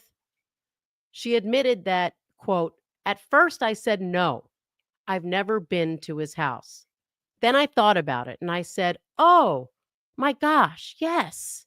Oh my gosh, yes. Oh, I remember. Then I thought about it and I said, oh my gosh, yes, I did go there. And that was the extent of the conversation, end quote. She further testified that one, Tully did not ask her any follow-up questions about why she went to the personal home of Sergeant Lank the day after O'Keefe's death. Now that right there defies logic, okay? There's no way in hell and no judge in their right mind would ever believe that there would not be a follow-up question as to why. Okay, moving on. And two, that he did not take any notes. I mean, that one seems not likely, but it's not as blaringly ridiculous, but it is highly ridiculous. On May 29th, only after the defense was deprived of the opportunity to effectively cross-examine McCabe and Carrie Roberts about their visit to Sergeant Lank's house, Lieutenant Tully memorialized his meeting with McCabe. Exhibit P. And that's the report of Tully's interview with McCabe. Notably, Lieutenant Tully memorialized McCabe's inconsistent claim that she went to Sergeant Lank's home to, quote, pick up Carrie Roberts' daughter. Lieutenant Tully's May 29, 2024 report, which also omitted any reference to McCabe's exculpatory statement in which she denied that she ever went to Sergeant Lank's house, was not disclosed to the defense until June 4th, 2024. All of which should have prompted all the redactions. I mean, for a mistrial. It's like the American flag. Justice. It's the American flag of redactions. Yes. C is completely and totally redacted in its entirety. All right. So before we move into the argument, do the people want us to read this verbatim or, get to the, because this is all just legal argument, or get to the state's response? I want to read the legal argument. Well, of course you do. And start us off, babe. All right. Argument A, the Commonwealth has engaged in numerous Rule 14 discovery violations and constitutional violations under Brady v. Maryland and its progeny. Misreads constitutional rights to effective assistance of counsel and to due process under the law. There it is. Due process. Everybody say due process. Due process under law is guaranteed by Article 12 of the Massachusetts Declaration of Rights, and the 6th and 14th Amendments to the U.S. Constitution require that the Commonwealth disclose certain evidence in advance of trial. See Article 12 of the Dec. U.S. Constitution's Amendment 6, Amendment 14. See also Commonwealth v. Mattis, quoting Commonwealth v. Mitchell. Defendants have an, quote, unquestioned right under the 6th Amendment and Article 12 of the Massachusetts Declaration of Rights to obtain relevant evidence that bears on the questions of his question of his guilt or innocence, or which otherwise helps his defense. Pursuant to Brady v. Maryland and its progeny, defense counsel is entitled, as a matter of due process, to all evidence that is favorable to the accused and material either to guilt or to punishment, including impeachment evidence and evidence necessary to place the witness in his proper setting and put the weight of his testimony and credibility to a test. U.S. v. Bagley, Alford v. U.S. Brady disclosure also extends to disclosure of information useful to the defense to attack the reliability of the police investigation and the police methods employed in assembling the case, Kiles v. Whitley, and citing Lindsay v. King. In addition to her constitutional rights, Ms. Reed also has a statutory right to obtain evidence in advance of trial and prepare her defense. Massachusetts rules of criminal procedure clearly state that the Commonwealth must provide certain mandatory and automatic discovery of evidence within the possession, custody, and control of the Commonwealth to the defense in order to meet its mandatory discovery obligations. Mass Rule Criminal Procedure 14A1A, as amended, 444 Mass 1501 2005. Information subject to such mandatory discovery includes all bolded and italicized, for emphasis, material and relevant police reports, photographs, tangible objects, all intended exhibits, reports of physical examinations of any person, or of scientific tests or experiments, and bolded and italicized, for emphasis, statements of the persons and the person the party intends to call as witnesses, citing the rule.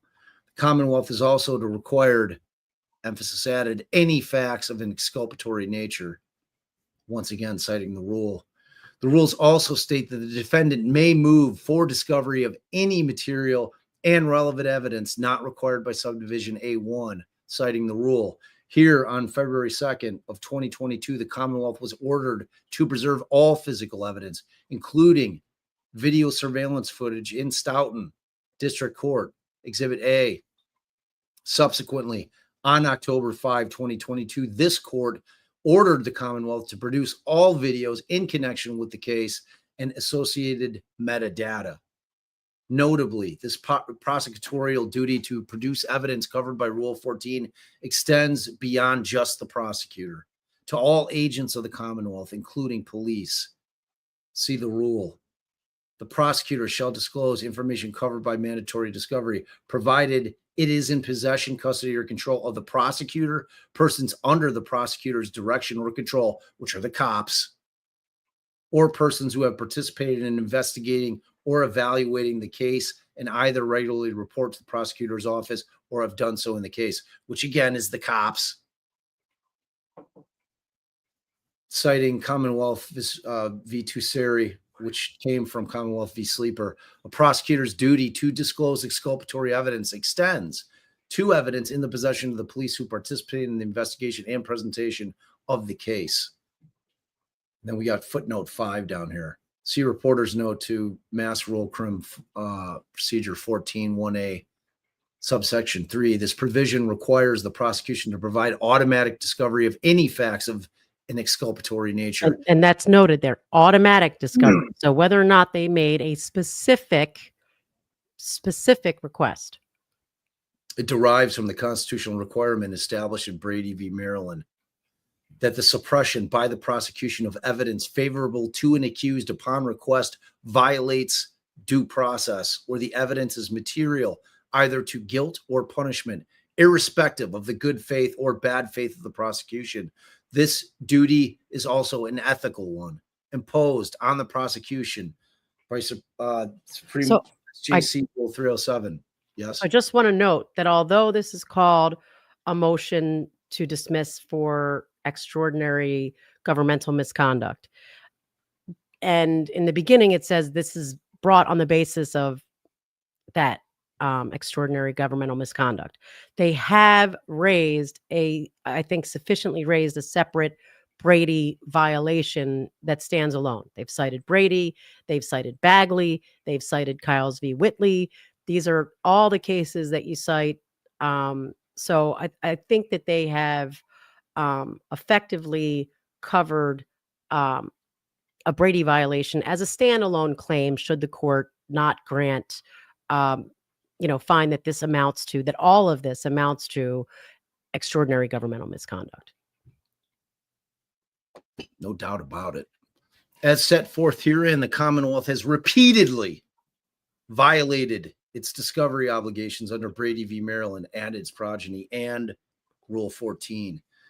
1. The Commonwealth's production of the April 23, 2024 inverted video from the CPD Sallyport garage violated Rule 14 and this court's October 5, 2022 order compelling the production of the video evidence.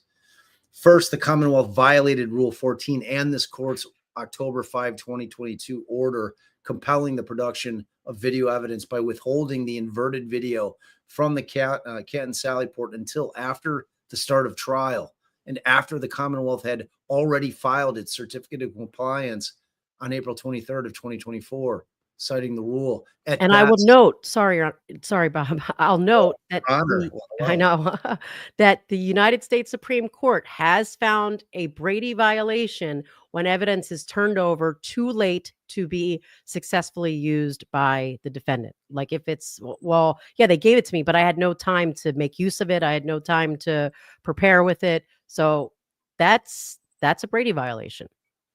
At best, the inverted video had been in the Commonwealth's constructive possession since January 29th of 2022. At worst, this video evidence was intentionally manipulated and inverted by the Commonwealth and its agents sometime thereafter in an effort to defraud the jury into believing that no law enforcement officer approached the right rear tail light of the defendant's SUV upon its arrival in the CPD Sallyport. Either way, the Commonwealth's production of the inverted video in the middle of trial and after it had filed its certificate of compliance violated Rule 14.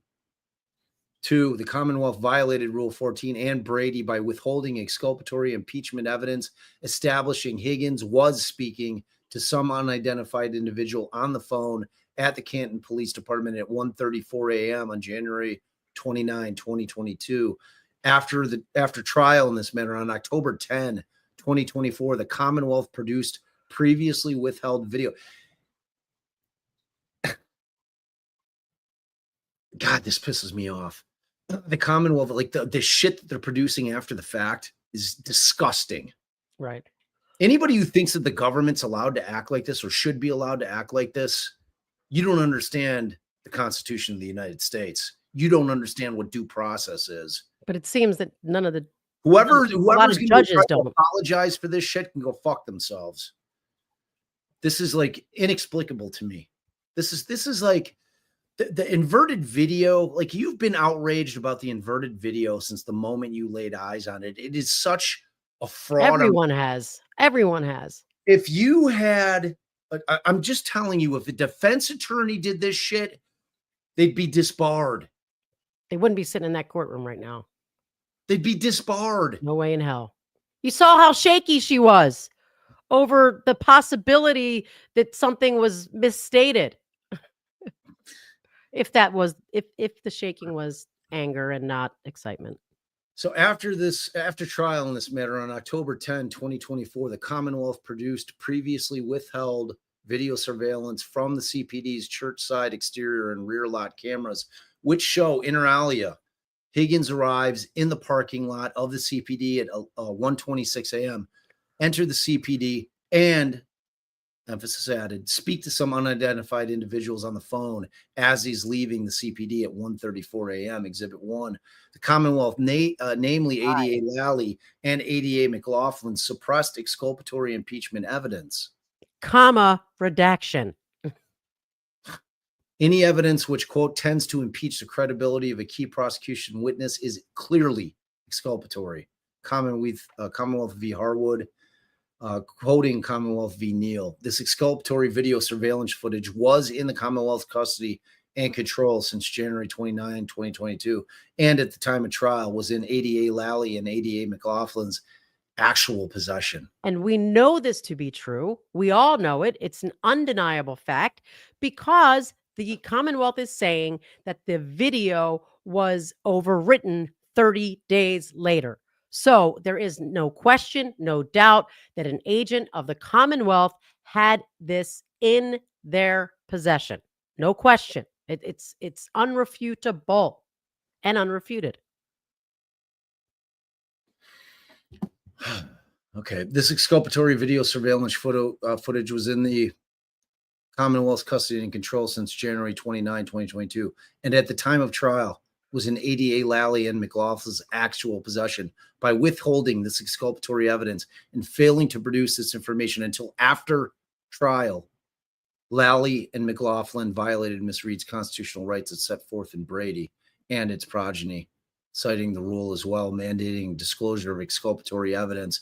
This court's October 5, 2022 order compelling the production of video evidence and the ethical duties imposed on prosecutors by SJC Rule 3:7, Rules of Professional Conduct 3.8D. Here, take it over, babe. Gotta go to the head. 3.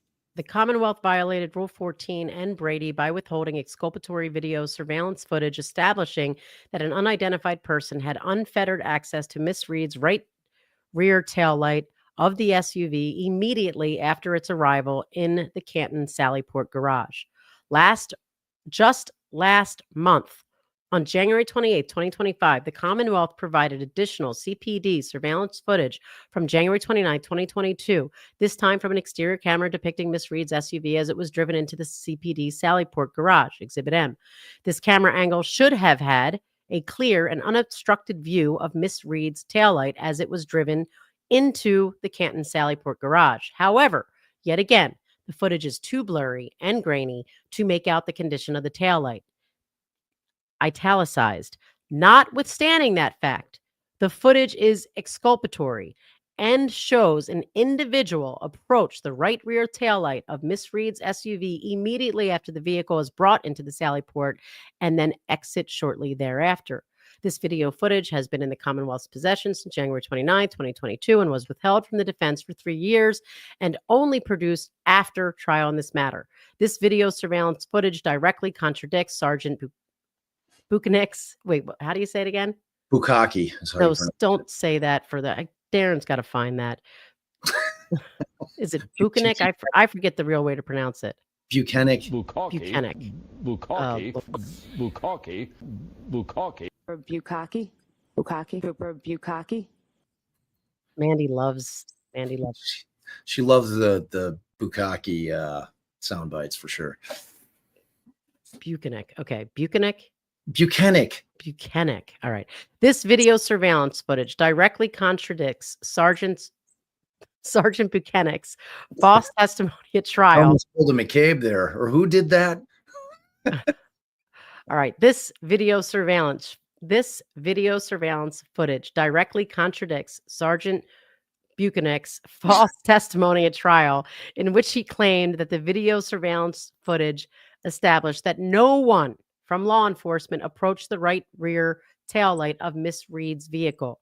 Miss Reed's defense at trial in this matter was that law enforcement removed taillight material from the Lexus SUV and planted the evidence at 34 Fairview Road. Notably, no taillight material was found at the crime scene until after the Massachusetts State Police took custody of Miss Reed's vehicle and after it arrived at the CPD Sallyport. Any evidence which, quote, tends to impeach the credibility of a key prosecution witness is clearly exculpatory. Citing Harwood.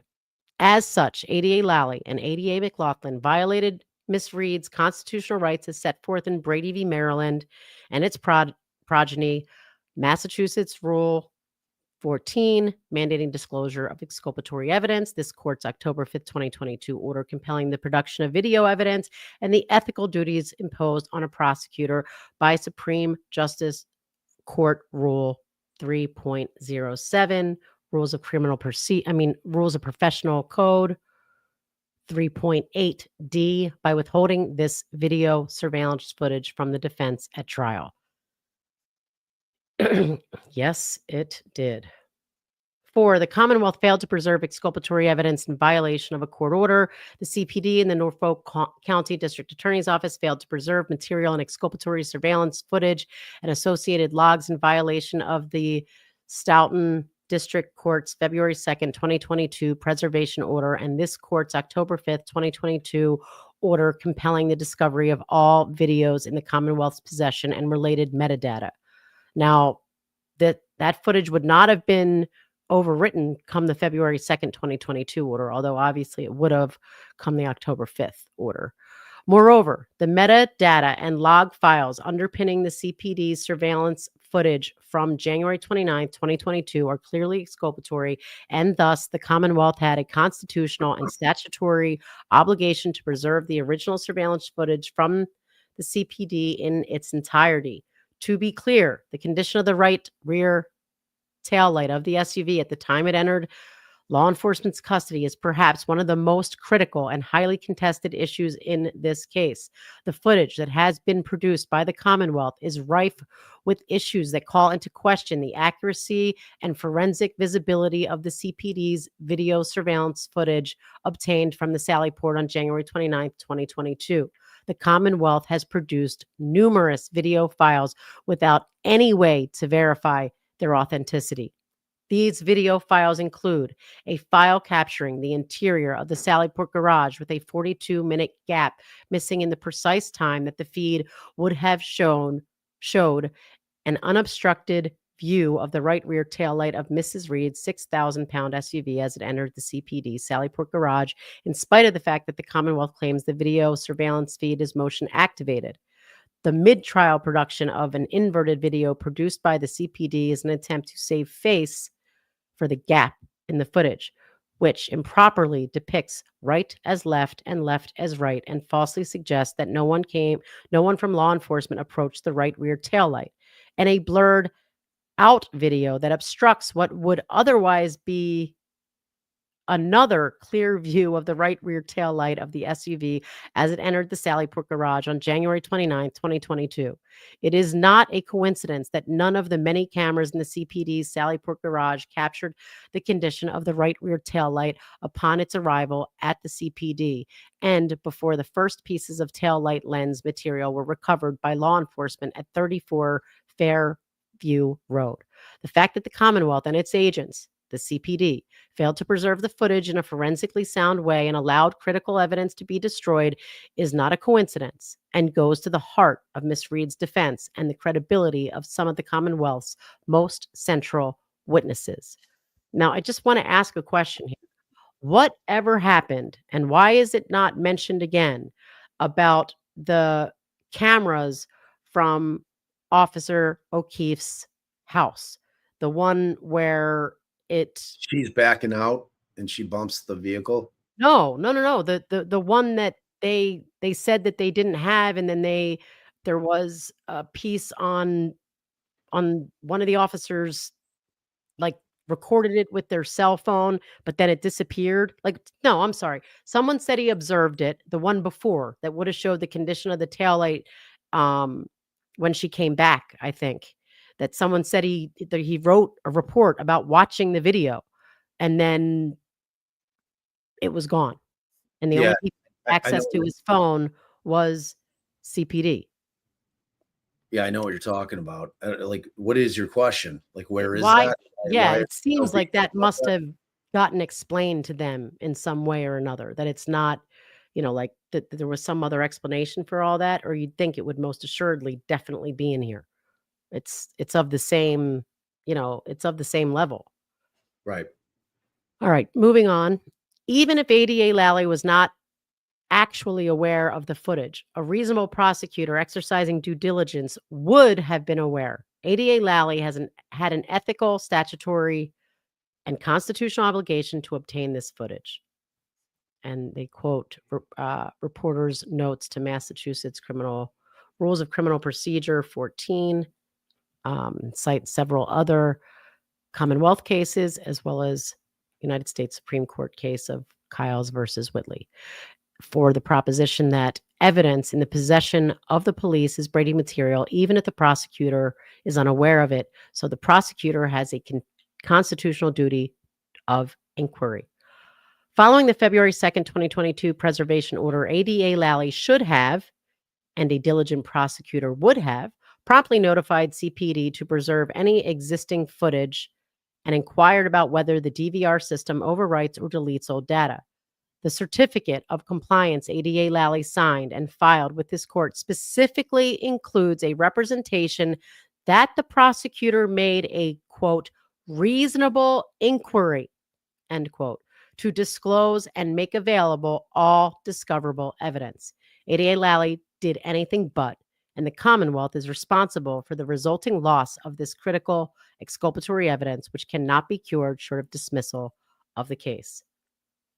Babe, take over. I'll listen, but I'll be right back. Handle some shit. All right. 5, the Commonwealth withheld exculpatory statements by McCabe in flagrant violation of its obligations under Brady and Rule 14.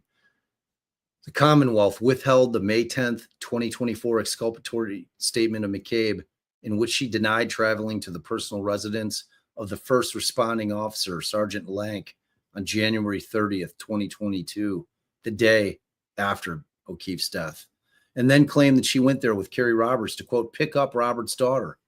Clearly, the Commonwealth was required, pursuant to their Rule 14 discovery obligations, to disclose the false statement made by McCabe to Lieutenant Tully regarding her visit to Sergeant Lank's house. Rule 14 requires automatic production of all, quote, statements of persons the Commonwealth intends to call as witnesses, and any facts of an exculpatory nature, Mass Rule Criminal Procedure 14A 1A. The Commonwealth's decision to preemptively reveal impeachment evidence uncovered by the defense to McCabe in advance of her trial testimony, and then withhold her exculpatory statements to law enforcement, is a clear-cut violation of the Commonwealth's constitutional obligations under Brady and its progeny. B, the Commonwealth's egregious and repeated discovery and Brady violations require dismissal of this case with prejudice. When the Commonwealth fails to comply with its discovery obligations, the court has the ability to impose remedial sanctions, quoting the rule. For failure to comply with any discovery order issued or imposed pursuant to this rule, the court may make a further order for discovery, grant a continuance, or enter such other order as it deems just under the circumstances, citing the rule, clarifying that permissible orders include dismissal of charges with or without prejudice. There's no healing this. That's the problem. There's no healing this. The remedy is not putting her to another trial. The remedy is, you know what? When you violate the law like this, you lose. It's no different than a motion to suppress. When we file motion to suppress against a cop for violating somebody's rights, namely their fourth, and they in turn suppress evidence, which means that the main piece of evidence is gone, which means the Commonwealth or the state doesn't have a case anymore. Tough shit. Don't cheat. Follow the rules. These things have to have teeth for a reason. Without teeth, these are just words and they don't mean anything.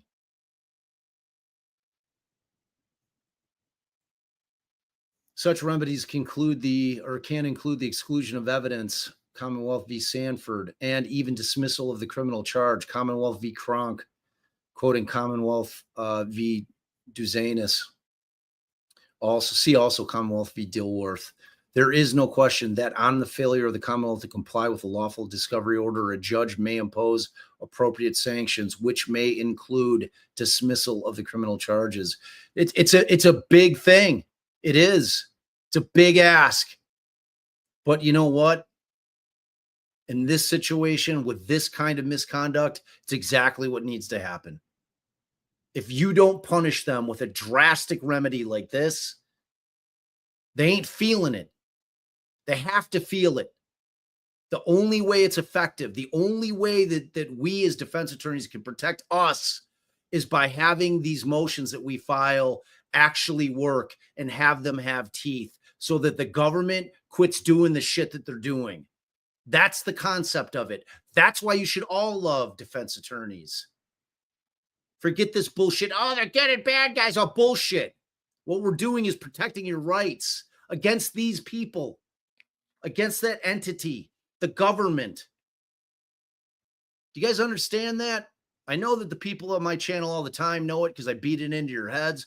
But for those ones that are new, and if you're of the mindset that this is ridiculous and that this thing is a joke and that this thing should just go away, I got news for you. This case needs to be dismissed. And the Commonwealth needs to feel that, the brunt of it. Because all those people that think that Karen Reed did this, you know what? They're going to be awfully pissed off at the Commonwealth for playing these games and destroying this case. That's how you have it be effective. You make it hurt. It's got to hurt. Dismissal is appropriate as a remedial sanction as a way to cure any prejudice caused by the violation of a discovery obligation and ensure a fair trial. Citing Dilworth, which is quoting Carney. See also Kronk. And then also Commonwealth Lamb Who 2.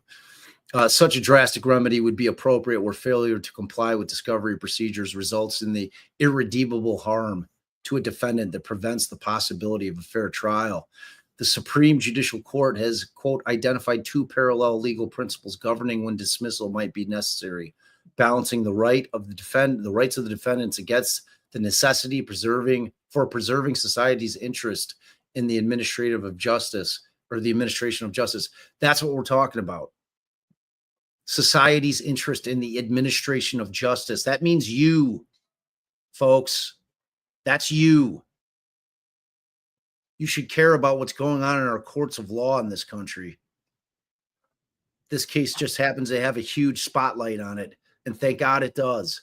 Because those people that walk around thinking that this shit never happens, wake up. It happens all the time. And the number of times that it's not caught, who knows? It's hard to dig up Brady material because they're hiding it.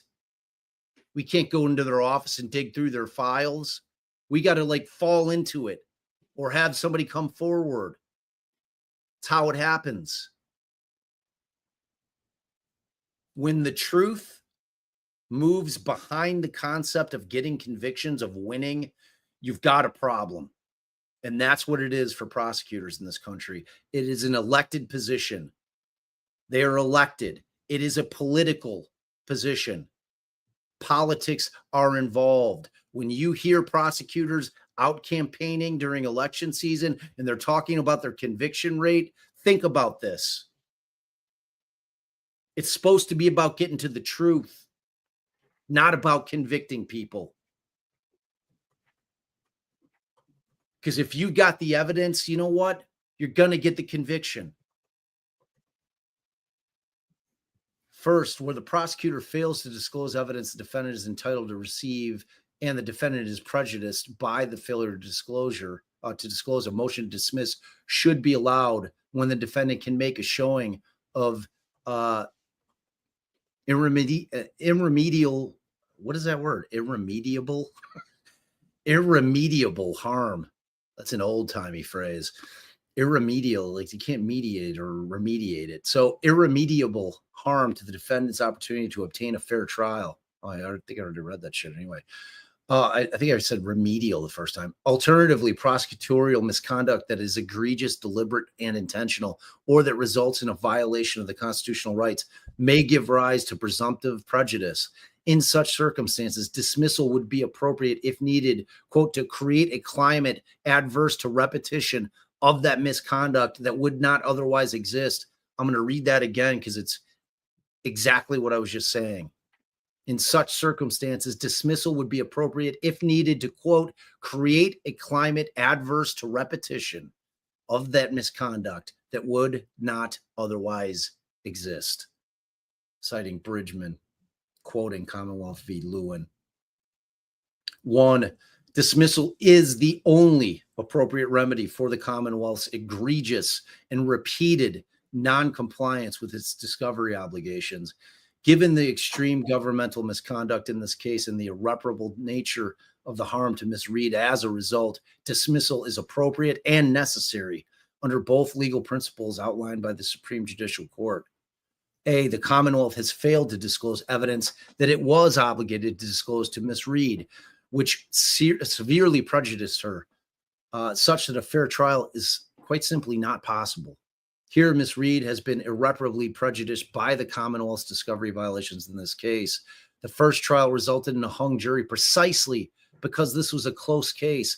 Had the Commonwealth produced the exculpatory footage and exculpatory statements to which Ms. Reed was constitutionally and statutorily entitled, the result of the trial may very well have been different.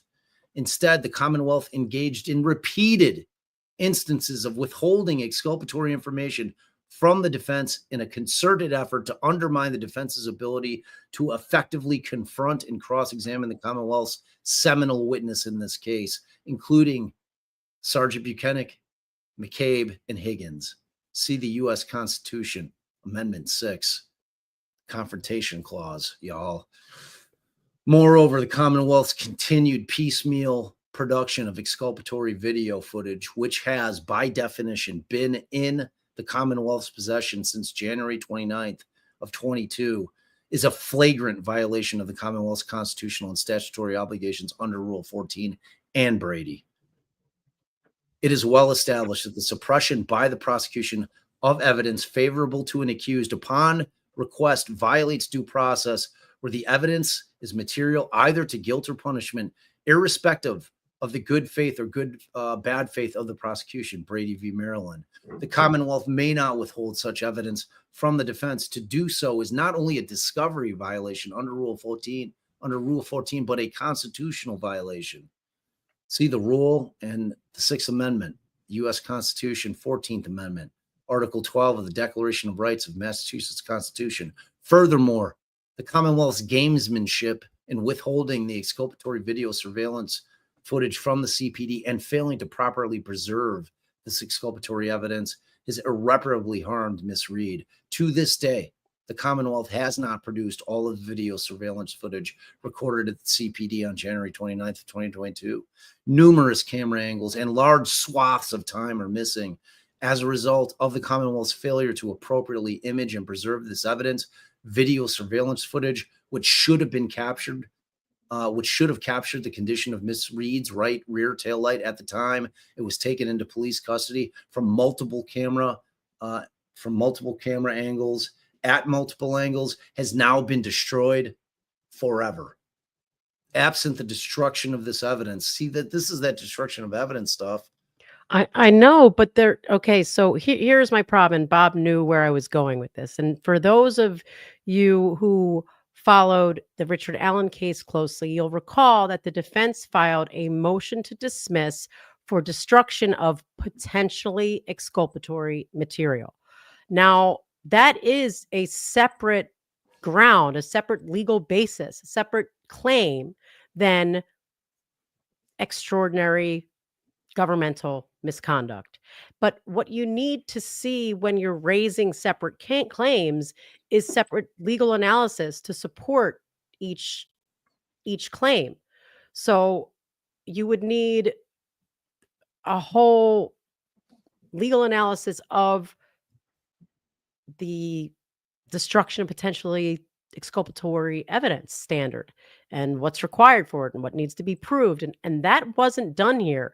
They're saying exculpatory material was destroyed, but they're not specifically raising a standalone claim based on the destruction of potentially exculpatory material, and they cited in passing that Tucceri case, Tucceri. They cited it once. That case was brought a motion to dismiss for destruction of potentially exculpatory material. It involved the photograph of the defendant that was taken shortly after his arrest that would have demonstrated whether he had a mustache at the time of the crime. It's literally like the same thing, but on a person. So you guys took these pictures of me. I'm saying it would have showed I didn't have a mustache, but they've disappeared. So now I can never show them to the jury. It's the same thing. And the court dismissed on as finding that it was the destruction of potentially exculpatory evidence. And they went away from the federal rule that requires you to show that there was bad faith for like a due process violation. And they held under Massachusetts law, dismissal could be warranted based on prejudice to the defendant, even absence of bad faith, So that would be outside of any sort of extreme governmental misconduct. Now, if we were talking about an appellate brief, that issue would not have been preserved. It's not sufficiently raised. Has it been raised here? It's very, very specific. I don't know. Some folks are saying that more motions were filed today.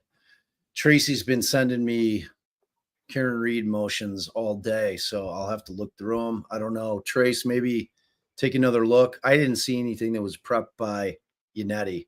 So maybe. No, there were some little things, but other than the state's response to this motion, the Commonwealth's response to this motion. All right, let's keep plowing through. We're getting close. So as a result of the Commonwealth's failure to appropriately image and preserve this evidence, video surveillance footage, which should have captured the condition of Miss Reed's right rear taillight at the time it was taken into police custody from multiple cameras at multiple angles, has now been destroyed forever. Absent the destruction of this evidence, which has been in the possession of the Commonwealth and its agents since January 29 of 2022, the defense would have conclusive evidence that Miss Reed's taillight was cracked, not shattered, when it arrived at the conflicted CPD on January 29th, 2022. If the taillight was largely intact and only cracked rather than shattered and missing 47 pieces, as Dighton police officer Sergeant Barros testified he observed earlier that day after the Commonwealth claimed Miss Reed had struck Mr. O'Keefe, that evidence would establish Miss Reed's innocence and be case ending for the Commonwealth. Bolded, italicized for emphasis. It should not be lost on this court that that this video surveillance was destroyed in the Commonwealth's possession in direct violation of her preservation order. I think that's the video you're talking about, Bay. Oh, you're the video from John O'Keefe's house? Yeah. Oh, they did raise that. Oops. I think so. Because that's where Barros was. All right. So as a result, Miss Reed is left without the ability to forensically examine the CPD's DVR system to determine whether the many random clips produced by the Commonwealth and Discovery have been altered, manipulated, or tampered with, and whether other clips have been destroyed. Unsurprisingly, footnote 6, the Commonwealth is utterly unable to establish any chain of custody for the footage, let alone explain how it came to be inverted. Like, her not forcing an answer. I mean, there should have been an inquiry. There should have been an inquiry. There should have been I mean, I want all these people over here right now. I want someone, you tell me, how does the thing work? There should have been an inquiry. She should have been outraged. Unlike the other video surveillance obtained by MSP, in this case, the CPD video surveillance footage was never logged into evidence. There are no reports documenting the recovery of the evidence, and there is no documentation regarding its chain of custody. So, where was I? Oh, the Commonwealth's failure to preserve and produce this exculpatory evidence, which includes the destruction of all original and native video surveillance footage and the accompanying log files has irreparably harmed Miss Reed. There is no lesser sanction that can cure the Commonwealth's failures to preserve this evidence. Exclusion of the video surveillance footage at trial would undermine Miss Reed's defense because the footage itself is exculpatory. Indeed, the very nature of the evidence is such that its exclusion harms rather than helps Miss Reed. The exculpatory evidence, which Miss Reed is constitutionally entitled, is permanently lost. Therefore, the Commonwealth's misconduct can be remedied only by dismissal of the case. Here. All right, pick it up, babe. I gotta run and get a drink. I'm getting frothy. That's what I did. All right. I'm going to be looking at it on my screen, though. You know what? I'll just share my screen.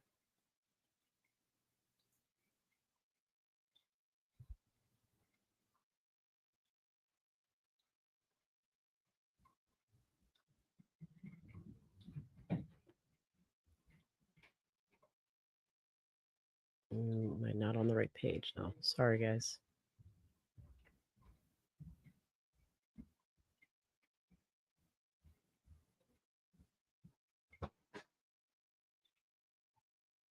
Oops. Jeez.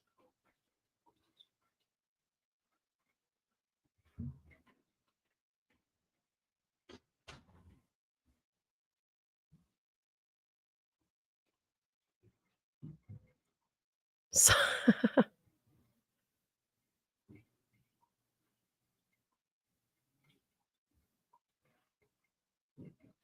all right. Can someone? I'm sorry, you guys. I totally butchered figuring out exactly where we were. Let me come back and see if one of you can tell me what number Bob was at.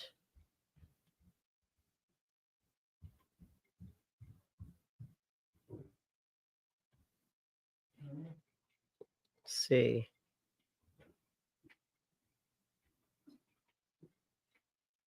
Oh wait, I can look right here. Oh, it's still up. His page is still up. Page 22, 4. Okay.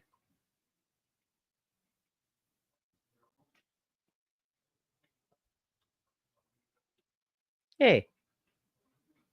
Guess I did better than I thought. All right. 4. And unless I'm confused and this isn't where we were. So if we're not, somebody tell me now.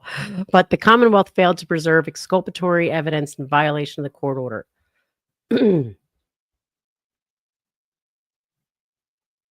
just going to come back and make sure that I'm not missing something. Because I don't think that's right. B, even if the court disagrees with Ms. Reed. Okay, I think that's where we are.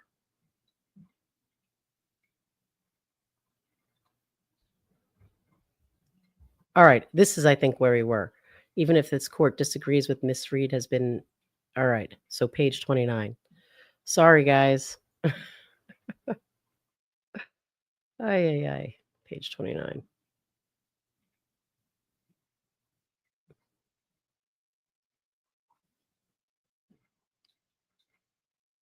All right. What happened? Oh, did you switch it so you could move through? Yeah, and then I was at the wrong spot and I couldn't figure it out. And geez, Wow. I probably just, all right. I mean, they can, like, I know they want to follow along, but for like a page, it would have been fine. All right, you go back to put you. No, it's okay. No, because I want you to be doing it after that, but I'm going to keep reading. Okay. All right. B, even if this court disagrees that Ms. Reed has been irreparably harmed, the Commonwealth's misconduct gives rise to presumptive prejudice that warrants dismissal.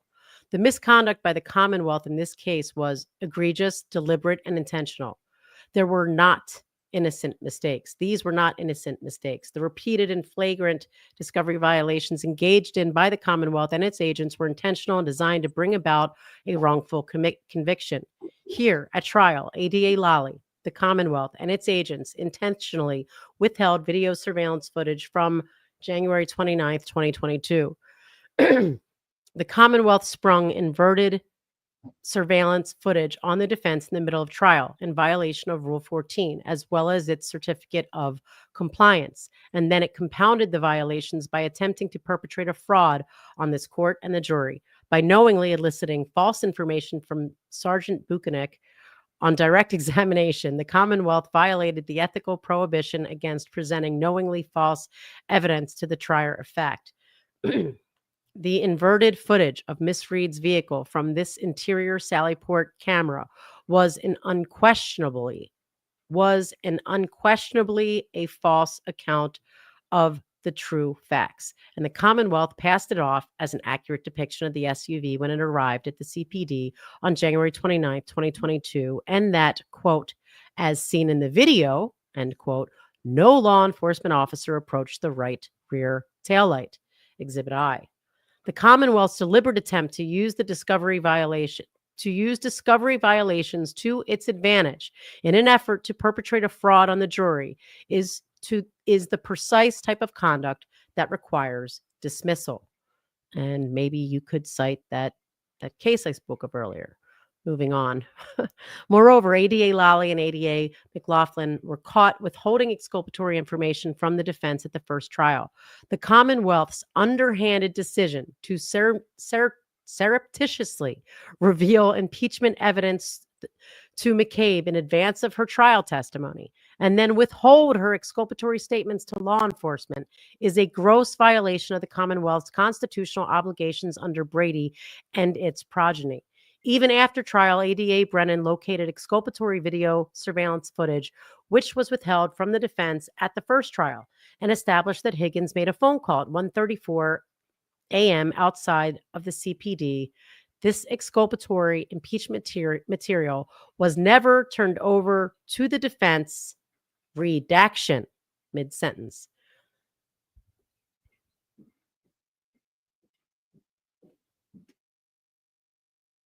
Oh, I'll pick it up. The Commonwealth's repeated violations of its constitutional and statutory obligations were calculated and intentional, and were done in an effort to secure a conviction at all costs. Oh my God, it's like they're reading my mind.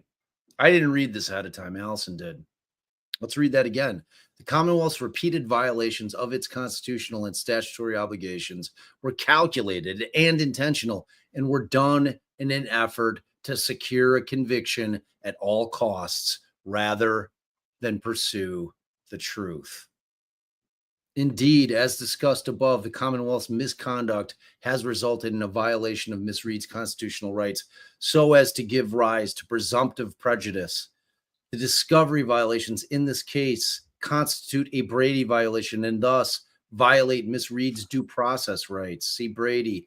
To establish a violation of the rule of Brady v. Maryland as incorporated into Rule 14, the defendant must demonstrate upon review that evidence actually existed, that evidence would have tended to exculpate him, and that the Commonwealth failed to disclose it upon proper request. See Reporter's Notes to Mass Rule Criminal Procedure Rule 14, internal citations omitted. As discussed above in Part 2A, all three prongs of the Brady inquiry are met in this case. Given that these facts give rise to presumptive prejudice and considering the need to create a climate adverse to repetition of that misconduct, this case should be dismissed. To allow this case to proceed to trial would create a climate. It's exactly what I was screaming at you guys 15 minutes ago. Screaming to allow this to case, you guys. Oh, yes, to you, towards you, near you. No. To allow this case to proceed to trial would create a climate in which these types of flagrant constitutional and statutory violations are regarded as permissible. Such an outcome cannot be tolerated by this court. The Commonwealth's clear, repeated, and intentional failure to comply with discovery orders requires an appropriate remedy in this case. Because the discovery violations concern a failure to produce and preserve exculpatory evidence, and because exclusion cannot remedy the violation, the only appropriate remedy is dismissal of the case. because of the Commonwealth's egregious misconduct, included repeated and intentional delays in providing discovery, the withholding of material and exculpatory evidence, and failure to comply with this court's orders regarding discovery, Miss Reed's constitutional right to a fair trial has been irreparably and irreversibly harmed.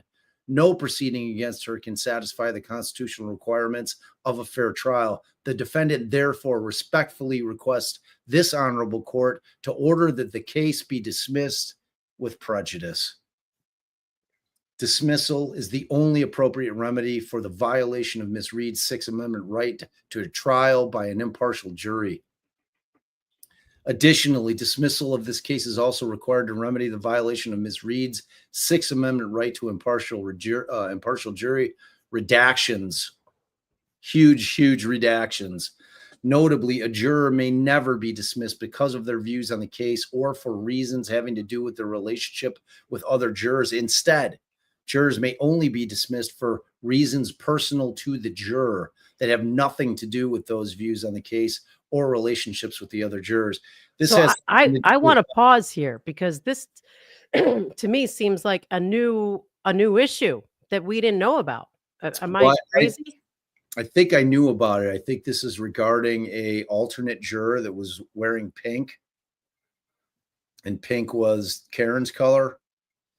So the Commonwealth was sniveling about it, and she ended up dismissing the juror. Does that make sense? Second. Well, but what it seems like they're saying here, I mean, this is entitled, a motion about the government's misconduct. Dismissal is also required to remedy the violation of her Sixth Amendment right to an impartial jury. All right. So it uses the word, well, I guess we haven't gotten to it yet, about jury tampering. So why don't you keep reading? Okay. They cite a bunch of cases: Tosconi, Rodriguez, Garcia, Pepicelli, Williams. The rules: dismissing a juror because of their views violates a defendant's Sixth Amendment right to an impartial jury. Lafitte, Kemp, Thomas, Ozamaro, Symington, Abel. Redaction: jury tampering such as this is presumptively prejudicial. See Remmer, and triggers a burden on the government to prove that the tampering was harmless to the defendant. The Commonwealth cannot do so here. Yeah, I mean, it'd be nice to be able to read that, what all that redaction mess was up there. As per Massachusetts law, courts do have the discretion to dismiss jurors when doing so would be, quote, in the best interest of justice. Judges can do this at any time during the trial process, although the procedural burden and standard vary at various stages.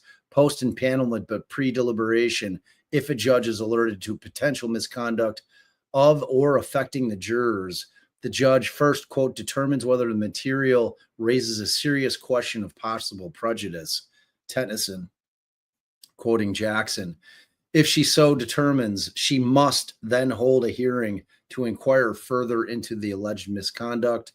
We got massive redactions once again.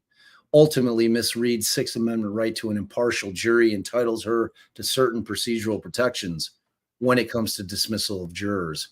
Those procedural protections were not provided here. Because I'm telling you, she just bounced this person that was wearing pink. I know, but why are we calling it jury tampering such as this is presumptively prejudicial? That's the words that follow the last redaction in that paragraph above. Redacted sentence and then jury tampering such as this is presumptively prejudicial. Does anyone know what that is? Have you heard any allegations of jury tampering in that regard, in regard to this woman wearing pink, whatever it is you're saying? I don't like the. I thought I heard that this Fanning was the guy that was messing with it. Like he was in charge of the jury, like a cop. never heard of a cop. It's like that's what they have bailiffs for. Right, but have you heard of an allegation that I amounted to just told you Fanning was like messing with the jury. I mean, I don't know if it's assumptions. There's a reason that this is the last argument they make.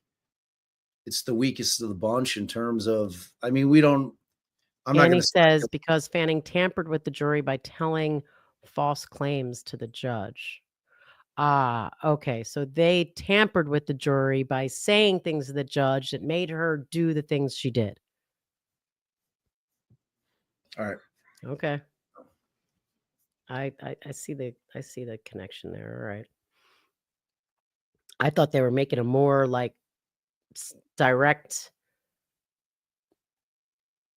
like that they actually tampered with the jury, but I get that argument. Okay. Okay. These constitutional violations, along with the egregious discovery violations discussed above, demonstrate the inherent unfairness of the proceedings against Miss Reed and warrant dismissal of the case against her. Conclusion.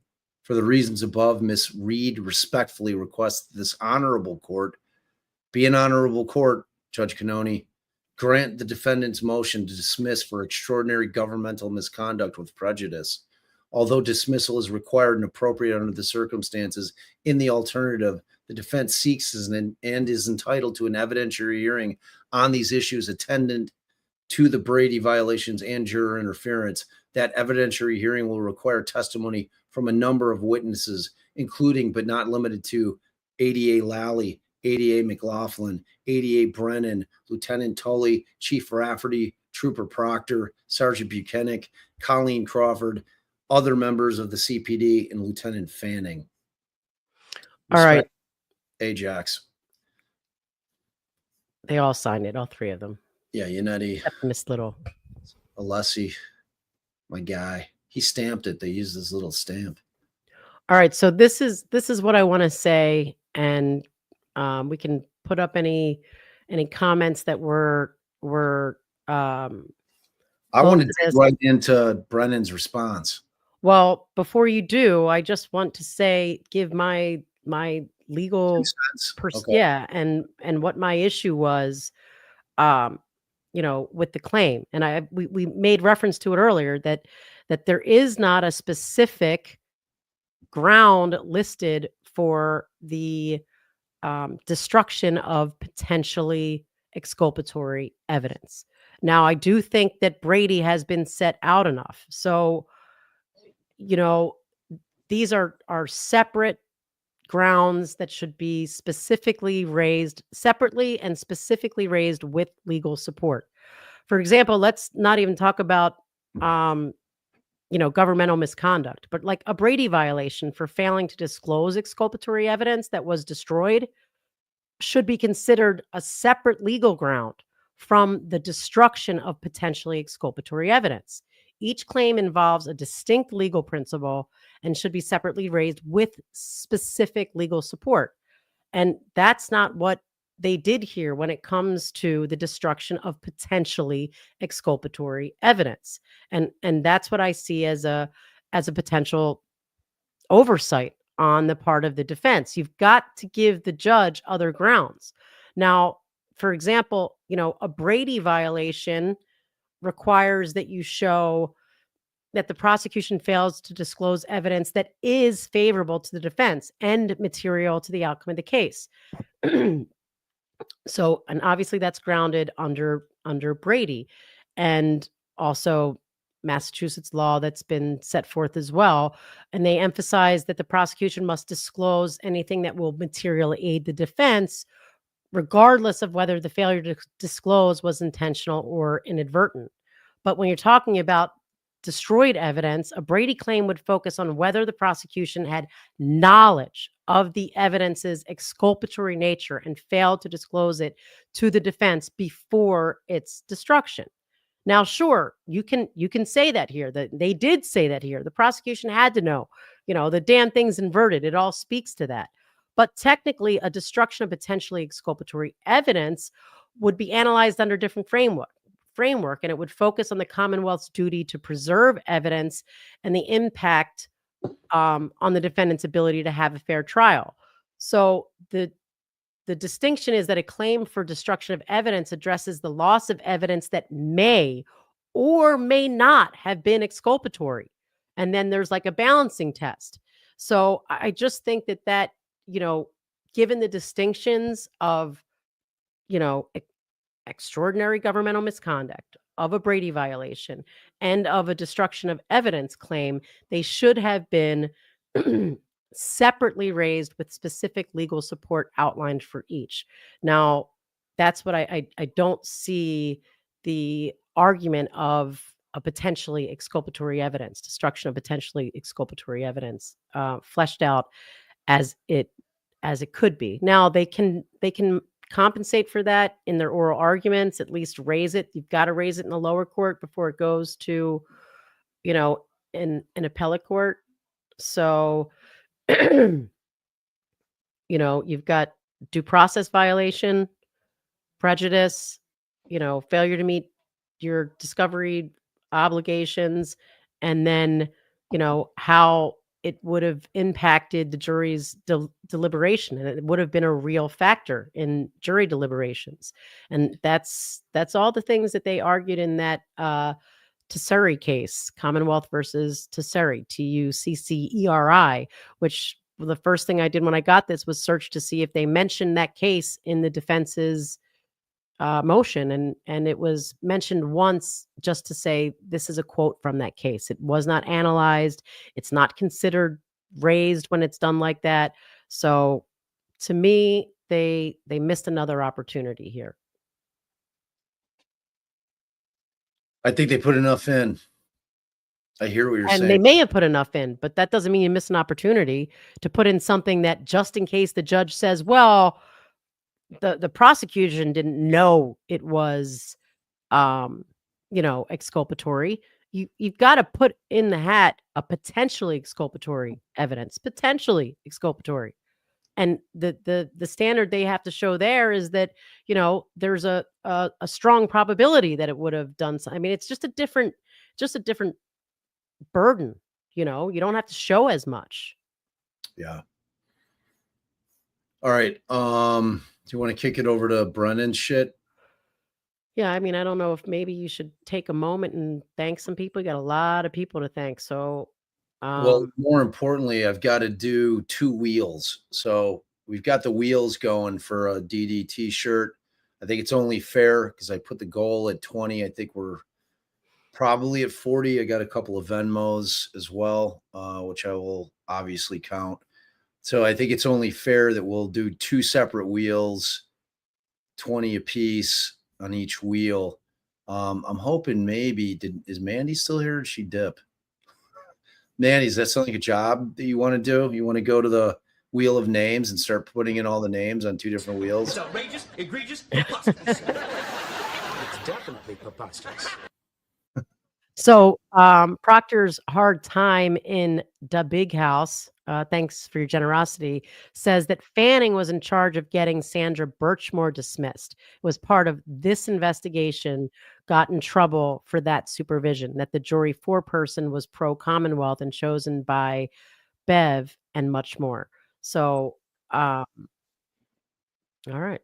I mean, this whole thing, man, stinks. Just stinks. All right. So Lisa, are Reed's attorneys gluttons for punishment? Why do they think this would change your mind when nothing else has? You've got to make your record. You got to make your record. So, which is why I'm over here screaming and pounding, as I did in their double jeopardy motion, saying you're forgetting to raise the insufficiency of the evidence claim. That yes, they definitely talk about destruction of evidence. I mean, definitely, but they did not specifically raise a separate destruction of potentially exculpatory evidence claim where they cited the law, the standard, and that kind of thing. But it's not as strict as it is in appellate court. So they could flesh this out. There is definitely enough in there to flesh it out in oral argument and make that claim by citing the case law and setting forth the standard. To me, if it was me, I tend to be overly cautious. I'd supplement the damn thing and raise it as a separate claim, but a separate legal ground. All right. All right. I'm just going to kick it to the next motion. Yeah. You mean to the the Commonwealth's response? Correct. All right. Okay. And Mandy, there's two wheels splitting the people on both. And if people put in multiple If we get supers, they get in multiple times. It's only fair. wait, Nope. I made that rule. That's the rule. what did we say last time? Is that what we said last time? If somebody wants to, like, it's buying, like, if you decide to buy 6 lottery tickets, then you get 6 entries into the lottery. It's the same shit. No different. Okay. Yeah. I mean, if somebody really wants to win a t-shirt. Yeah, but then what I'm saying is I don't think that's fair because then someone comes in and It's goes fair. $2, $2, $2, and somebody went $10. They don't get 3. They don't get 3.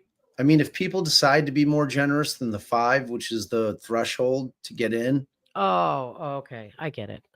Yeah. Well, that's the way it works. That's the way it works. If somebody comes in with a $5 million super, they get 1 entry. If they want, they could have done it 1 million, 1 million, 1 million, 1 million. They get 5 entries.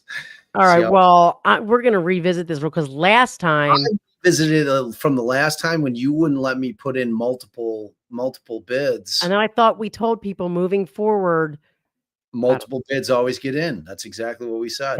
I disagree that's what I'm going to go to the tape.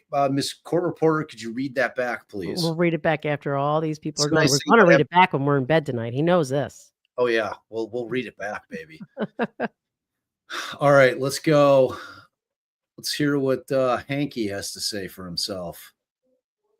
It's not much worse than being a special prosecutor and having to make excuses for your douchebag predecessor. I'll tell you that. It's like he's like, oh my God, I got to sit here and make excuses for you idiots. Is that what I have to do? So he's disputing any ethical violation. That inverted video was not an ethical violation. What, have you read this?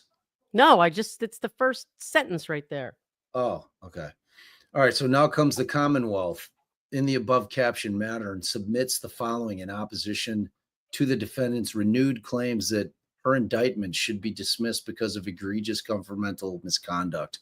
The Commonwealth disputes any ethical violations or misconduct, let alone misconduct that taints the legal system or infringes upon the defendant's right to a fair trial. The defendant's motion should be denied.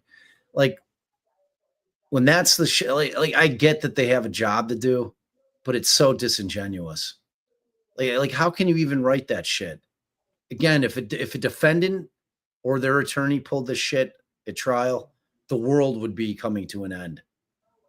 Like like the judge would be screaming at the defense attorney, I'm writing you up. You're going to the disciplinary committee. You're done. Like, this is outrageous. I've never, it'd be like unbelievable. And the state does it, and then he writes some bullshit that he doesn't think. So he doesn't think an inverted video, like you said. You serious? And like, putting someone on the stand to say that it truly and accurately depicts the scene that they're seeing. I mean, it's the equivalent of putting a fucking deep fake, an AI deep fake on as evidence. Yeah. Pretend like it's that, because it is what it is. It's exactly what it is. It's not what reality was. It's a version of reality that didn't exist, that really works in favor of the Commonwealth because it avoids everything. They need one criminal lawyer who has been in front of, I don't know if these judges rotate, if Canoni always does felony cases or what, but someone that does a lot of drug cases, because we always get Sallyport videos on our drug cases, and says, in 2023, I received 50 Sallyport videos. None were blurry. None were missing video. None were inverted. None were, like of this, I don't know. Like, seriously? How often do they get blurred and look grainy? And, what causes such a thing? There's got to be a way to look at the freaking metadata to see if Yeah. the Hey, what's up, Nick? Yeah. I mean, that's always the thing. That's always the thing. You know, it's like, trust me, in Delphi, I felt like I was nervous. I was nervous because I've been a real loud voice on that case about the corruption in that case too, man. And it's scary. It's scary, you know. It's scary to worry about your safety just because you're trying to argue for the right thing to be done. You know. So I'm always saying, like, people that are like championing the government all the time, I don't get it. Government doesn't give a shit about us. You kidding me? All right. So dismissal as a sanction is very strong medicine, and it should be prescribed only when the government misconduct is so intentional and so egregious. Here, and here. Intentional and egregious. It's both of those things. it's different. The standard is the highest when you like compare the destruction of potentially exculpatory information, evidence, and extraordinary governmental misconduct. It's like the burden is crazily different. It's so much of a higher burden. And so I'm going to shut up about the specifically setting forth that a legal argument for that, but go ahead. We hear you, girl. We hear you. All right. Inappropriate only upon a showing of irremediable harm to the defendant's opportunity to obtain a fair trial, to the extent that the defendant has suggested that egregious circumstances might warrant dismissal. The Supreme Judicial Court has noted that we have never dismissed charges in such circumstances in the absence of prejudice, citing Mason.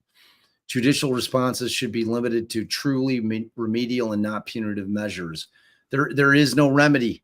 They should have cited that, what was it, Tusini? They should have literally briefed that case, because then the Commonwealth would have had to distinguish it somehow. And I don't know that they could have. The Commonwealth does not dispute its prosecutorial obligations and constitutional duty to, quote, disclose in a timely manner material exculpatory evidence over which it has possession, custody, or control. See Brady. And then cites in the matter of a grand jury investigation from 2002. Nor does the Commonwealth dispute its broad obligations to inquire and disclose any facts that would tend to exculpate the defendant or diminish her culpability in all statements of witnesses. Citing Ellison, the Brady obligation comprehends evidence which provides some significant aid to the defendant's case. However, quote, to prevail on a claim that prosecution failed to disclose exculpatory evidence, defendant must first prove that the evidence was in fact exculpatory. Not in a potentially exculpatory argument. Exculpatory evidence includes all evidence that tends to negate the guilt of the defendant or provide some significant aid to the defendant's case. And while rightfully broad, the conception of exculpatory evidence is not boundless, citing McFarland. The Canton Police Department surveillance video. In 2022, the Commonwealth provided the defense with approximately 90 crime scene services photographs depicting the condition of the defendant's vehicle in the Canton Police Sallyport. Tough shit. We don't want pictures taken whenever the hell you decided to take them. Right. We want the goddamn video, weirdo. Really? What a disingenuous argument. Don't worry about it. We took a bunch of stills, like way after we cracked the taillight out. Oh, and read the next sentence, though. Further provided the defense was a ring surveillance video of the defendant's broken rear tail light at approximately 5 a.m. Statements of the witness. Wait, but what about the missing ring surveillance video? I mean, yeah, you provided that one, but what about the other one? What about the neighbor across the street who's a goddamn cop and has ring video? Where's that video? Right. I've always wondered where that video is. What was the excuse as to why that video didn't exist? You telling me this cop didn't have his ring camera on that night? That's right across the street from Albert's house, that would have caught all this shit right on tape or video? Sorry, I showed my age there. Further provided the defense was a ring surveillance video of the defendant's broken rear taillight at approximately 5 a.m. Statements of witnesses who observed the defendant's broken taillight around 5:30 a.m. Canton police cruiser video depicting the defendant's broken taillight at approximately 8 a.m. Observations of a damaged taillight by the Dighton police and automated video location data from troopers. Wow, he really he really indented his paragraphs like look at that. It's like an eighth of the page, something like that. Huge gaps. That's good. We'll get through this quick because I don't want to hear Brendan's bullshit anyway. Data from the troopers' cruisers who were assigned to the CERT team, evidencing that the CERT team was on Fairview Road before the defendant's vehicle arrived at the Canton Police Station.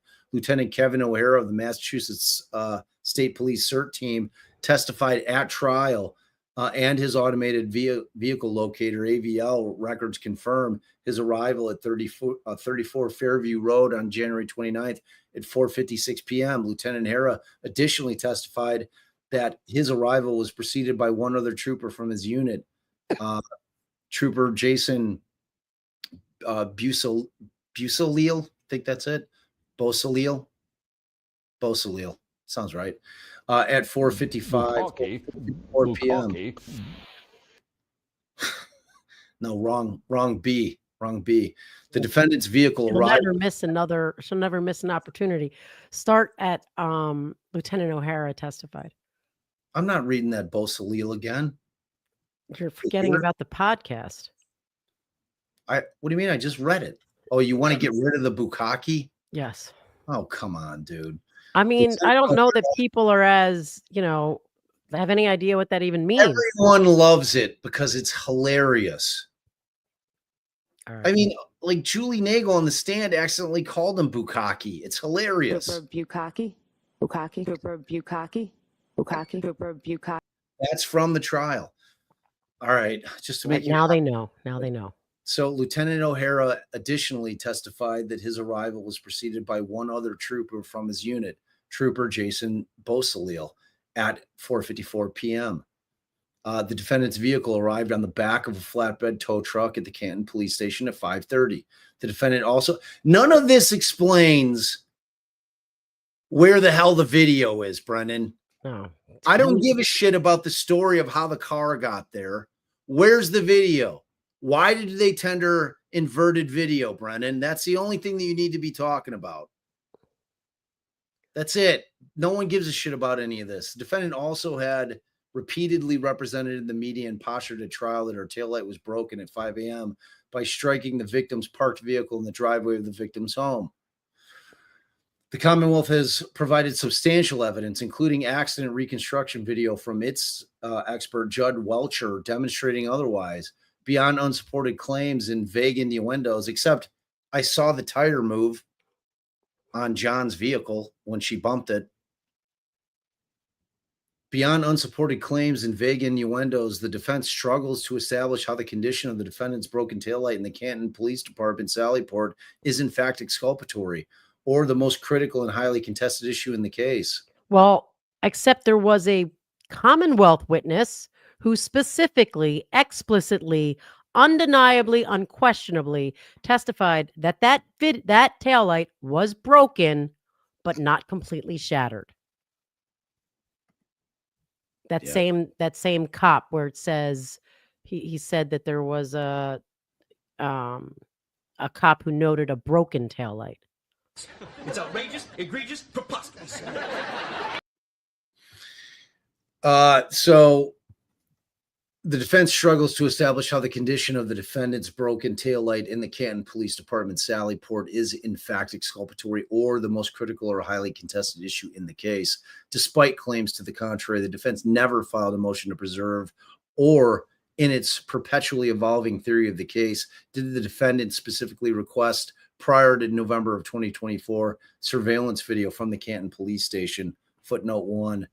The defense claims their February 2nd, 2022 request for all physical evidence, including anything present on or near the decedent at the time his body was discovered, anything found at the alleged crime scene, was sufficient notice to the Commonwealth to preserve footage from the Canton Police Department, Sallyport, where the defendant's vehicle was stored for approximately 2 days. Defendant Exhibit A. The Canton PD is not the alleged crime scene. The Commonwealth could not reasonably have anticipated defense's ever-evolving third-party culprit claims, nor to this day made the Canton Police Department video pertinent to their amorphous and fluid claims.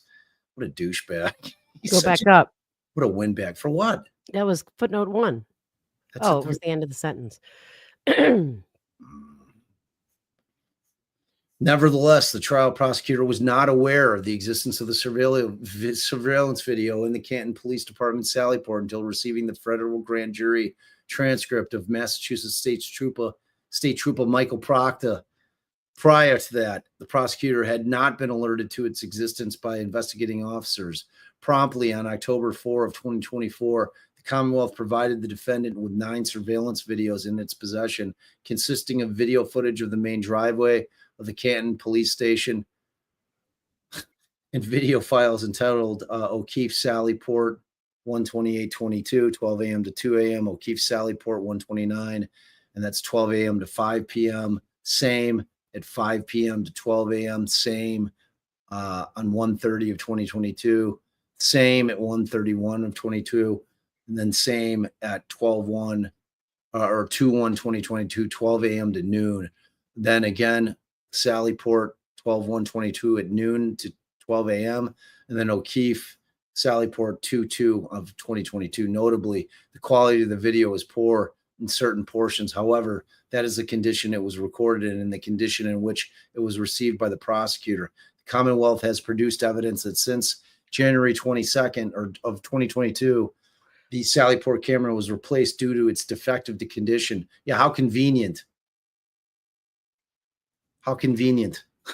Wait, I thought we saw another. Was that a different Sallyport where she was doing the analysis? Did they move it? Maybe they did move it to a heated spot or something. Remember, the other video was perfectly clear. Yeah, no, I thought it was the same place. It was like a weird. It was like a.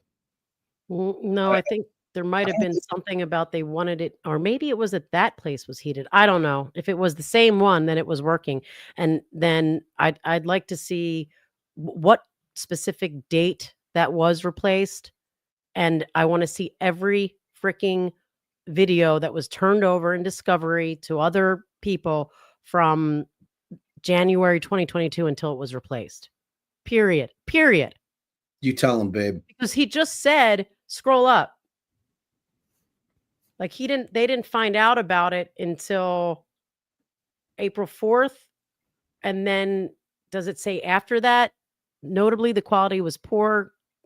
Keep going. It received the Commonwealth. None of this shit matters. I'm just wondering when they had that camera replaced. The point is they knew they had the video since the night that the incident happened. They knew it. Right. They knew they had. There's new video of this person approaching and then leaving. The point is that they knew that they pulled Karen's car into that Sallyport, and they knew that the defense would want it. Right. It's evidence of the case. Right. Period. End of conversation. This is a bunch of bullshit, is what this is. Okay, so they replaced it due to its defective condition, convenient, and during the first trial, the Commonwealth called the technology director for the town of Canton to testify about the surveillance video systems throughout the town, and he was subject to cross-examination by the defense. The Commonwealth filed its certificate of compliance on April 10, noting that, quote, to the best of its knowledge and after reasonable inquiry, it had disclosed all information subject to Mass Rules of Criminal Procedure 14A1A. The parties were in court on Friday, April 12th to argue motions in limine during the defense's televised motion to admit third-party culprit evidence. Attorney Yannetti made representations about the Canton PD's department's surveillance videos. Following that hearing on April 17th, 2024, Lieutenant Brian Tully sent prosecution team members an email stating, quote, I spoke with Chief Rafferty. She reviewed the video of the SUV arriving at CPD. She reviewed the video of the SUV arriving at CPD exists. What? Come on, Brennan. Proofread your shit. And we should have it. Contrary to what the defense represented on Friday, the video depicts the vehicle entering the Sallyport and the crime scene tape being put up. She is putting it on a thumb drive for us in the event that we don't have it. See defendant's exhibit G. Yeah, but that's why we stuck in the language about the cops have to turn it over. It's like that responsibility lies with all of them. The whole government. You can't have prosecutors hiding behind, oh, the cops didn't give it to us. Well, then you're fucked. And you're going to be really mad at your cops because And I'm going to wait to see if he can cite to one case, one Massachusetts case, or even a current, Supreme Court case that says that the duty to preserve potentially exculpatory evidence that they know exists. So, like you just said, they know damn well the Sallyport records, and that's going to be important of what the car looks like and all of that. They know that because they're, saying that she hit him with the car.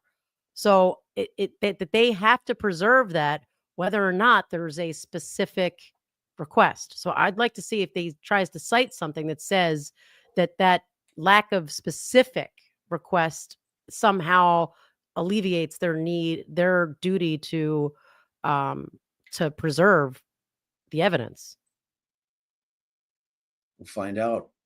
The prosecutor had not previously received this video or knew of its existence. Subsequently, the prosecutor requested that both the Massachusetts State Police and Canton PD produce all relevant and material surveillance video. On April 23rd, the Commonwealth provided the defense with surveillance video entitled Interior Sallyport Back Wall. Notably, what was produced to the Commonwealth and provided to the defense was inverted surveillance footage due to the camera's settings. Commonwealth did not manipulate or alter any video and entered as a trial exhibit the video in condition it was received. Contrary to the defendant's representations that the Commonwealth's intention was to mislead or deceive the jury by introducing the inverted video, the defendant fails to mention that after the defense altered the evidence to correct the image to appear consistent with the human eye, the Commonwealth played the entirety of the corrected yet altered video, which reveals that Trooper Proctor is standing feet away from the defendant's vehicle and never touched the rear tail light. Further omitted from the defendant's filing is the fact that Trooper Proctor's DNA was not on the right rear tail light. Yeah, gee, you think he'd use gloves? I mean, come the fuck on. Wow. After the trial, a certified forensic video technician employed by the Norfolk District Attorney's Office reviewed the surveillance footage that had been previously produced to the defense, recognizing that the video was extremely dark with minimal visible detail. The video tech clarified the video footage, and on October 10, 2024, the Commonwealth produced to the defense clarified videos, reports detailing the forensic clarification process, associated hash values, and extracted still images from the Canton Police Sallyport. Furthermore, the video technician clarified video images from the Canton Police Cruiser camera footage on January 29, 2022 at 8:23 a.m. The Canton Police, another typo. Come on, dude. Do better. Like, who's doing their proofreading over here? The Polchi? The Canton Polchi department. I'm gonna pick on him because he deserves it. And the Department of Interior Sallyport front wall footage from January 29, 2022 at 6:13 p.m. and the Mass State Police Crime Scene Services section photographs from February 1, 2022, each depicting the same damage to the right rear tail light and encapsulated those images in substantive Each depicting? Wait, you're telling me that the Sallyport video, the earlier one depicts the damage to the right rear tail light? I'm confused. After trial on August 21st, 2024, the Canton Police Department provided the Commonwealth 2 additional videos. Video from the interior Sallyport camera on January 1, depicting the camera captured all video in an inverted fashion to rebut the defense's suggestion that the video had been tampered with, and consistent with witness trial testimonies. Video from the interior hallway and exterior of the Canton Police show that Brian Higgins at the Canton PD station during the early hours of January 29th, 2022, and depicts Mr. Higgins moving his law enforcement vehicle due to the snowstorm. These videos were provided to the defense on October 10th of 2024, along with a letter from the Canton Police Chief noting their August 21, 2024 production. Prior to their production, the prosecutor was unaware of the existence of these videos. All right, so go back up. Let's not just gloss over this. They're saying that right there, snow down, whatever. So that as of January 1st, 2022, that the camera captured all video in an inverted fashion as of January 1st. I mean, if that's true, that changes what happened with whether it was, done intentionally. I mean, I think that's significant. There's still, if it had been happening though since January 1st, 2022, you're telling me that they hadn't caught it, and it still doesn't explain why they didn't tell the judge, why they didn't disclose it, why they put it on as a real video, when if they actually changed the camera because it was broken, how they decided to try and still pass it off as though it was not inverted. None of that's changed. But I mean, if that's actually true and they can prove it, they can show like every video from January 1st to January 29th was inverted. That's something. Yeah, I mean, it's something. Prove it. I don't give a shit about him writing it in a motion. Did he cite? Yeah, he didn't cite his. There's an affidavit attached, but there's no citation, so I don't know. The defense boldly claims that the surveillance video of Mr. Higgins in and outside of the Canton police station proves that he perjured himself. Why is that boldly? I don't give a shit if a guy's a cop or not. All right, he did perjure himself. If you perjure yourself, why is it boldly? Because he's a cop? I'm done with them being special in courts. They're just dudes and gals that got a job and they get a badge and a gun. Nothing more. I mean, he's claiming it's false. So that's why he said boldly. You but, sure? I mean, he says the claim is extremely prejudicial and false. This claim is extremely prejudicial and false. In support of this claim, the defense cites to a federal grand jury transcript, redacted. Further defense is unable. Now that also tells us why it's redacted. You can't put grand jury testimony in. No, it's private. Right. Further defense is unable to demonstrate any prejudice. Both Brian Higgins and Brian Albert were thoroughly cross-examined at trial about their phone calls with one another.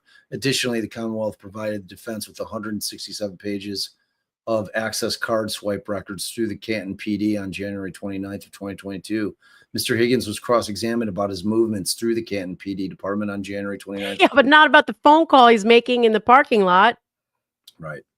On January 28th, 2025, the Commonwealth provided the defense with surveillance video from the main driveway side exterior Sallyport that depicts a different camera angle of the defendant's vehicle arriving at the Canton Police Department, Canton Police Station Sallyport, notably consistent with the other videos received from the Canton Police Sallyport. The quality of the video is poor. Wait, so this is a different camera that just also happens to have other video that's poor. Yeah. Okay. There's absolutely nothing depicted in this video that is exculpatory. How can he tell what's exculpatory or not if it's poor vision?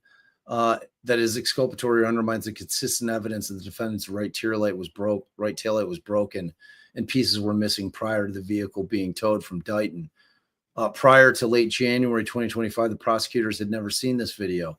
After directing a review, so is he trying to say that? His argument is that after they filed their motion to dismiss, like some 6 months into the case, is he going to have me believe that these people weren't running around like chickens with their heads cut off to try to prove that tail light was broken when it pulled into that Sallyport? He is a lying piece of shit.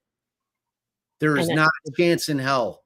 As soon as their motion to dismiss hit the ground, these guys were like, "Oh man, like you gotta find video that shows that thing was broken before you brought it in, bro." Or check every video we have. I mean, there's goddamn video. Like, no dude, question about it. It's bullshit. And the judge needs to call him on it. I find that completely and totally unbelievable. It's outrageous. That concept is ridiculous. Anybody who's ever tried a case anywhere in this country, anyone with knows that they were any common sense, positively trying to do everything in their power to look at every stitch of video that they had that had Karen Reed's vehicle in it. They were looking at it. Undoubtedly.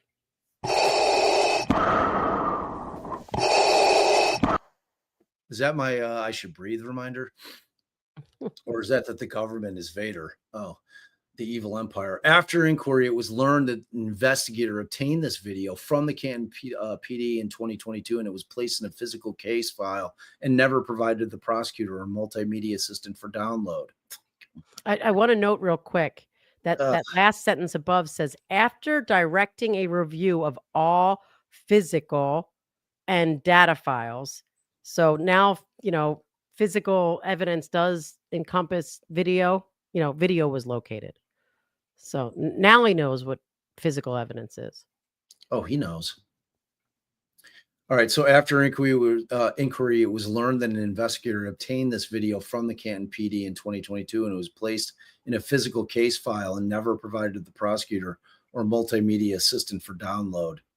I'm not buying any of this shit. I don't like this is just words, a bunch of bullshit, a bunch of shifting blame. Oh, it was some person in the Canton PD put a physical case file together and it never got back. It's like they're passing the buck around when the reality is they were all scouring every bit of video in order to prove that taillight was broken going into that Sallyport. No doubt. You know it. As soon as that motion to dismiss hit, that's exactly all they were doing. Although the prosecutor was wholly unaware of this video until recently, the Commonwealth does not dispute that the video was in its custody during the defendant's first trial. Had the prosecutor known about this video, it would have been produced, as every other video known to the prosecutor was. But the obligation extends beyond the actual prosecutor and to everyone, all the agents of the Commonwealth. So he's not overcoming shit with this argument. Even in circumstances where the prosecutor fails to disclose evidence of it, a defendant is entitled to receive. There must be a showing of irremediable harm to the defendant. This court must examine to the extent to which the defendant was disadvantaged in defending herself when considering the prejudicial quality of exculpatory material evidence. In measuring prejudice, it is the consequences of the delay that matter, not the likely impact of the non-disclosed evidence. And we ask whether the prosecution's disclosure was sufficiently timely to allow the defendant to make effective use of the evidence in preparing and presenting its case, citing Rodriguez Nieves. The defendant cannot show irremediable harm to her right to a fair trial as it relates to the Canton PD surveillance video. While the January 28, 2025 production was untimely, the poor quality of the video makes it difficult for either party to benefit from. Furthermore, the video depicts the same event that was contained on the surveillance videos produced on April 4 of 2024 and April 23 of 2024, simply just from a different camera angle. Further, while the Commonwealth would argue that the videos from the Canton PD station Sallyport are inculpatory, the defendant benefited during the first trial by suggesting, without substantive evidence, that the poor quality of the video and GPS or gaps in time due to improperly functioning camera system were caused by an improper police investigation and systemic police misconduct. So in November of 2024, the defense made an informal discovery request relative to Canton Police Department videos. Commonwealth and Canton Police Department. All right, you take over. I'm gassed. Wait, what? Okay. Page 9. So with the box quote, Facilitate is the first word you need. on page 9. Page Okay. 9, top of the top paragraph. First word.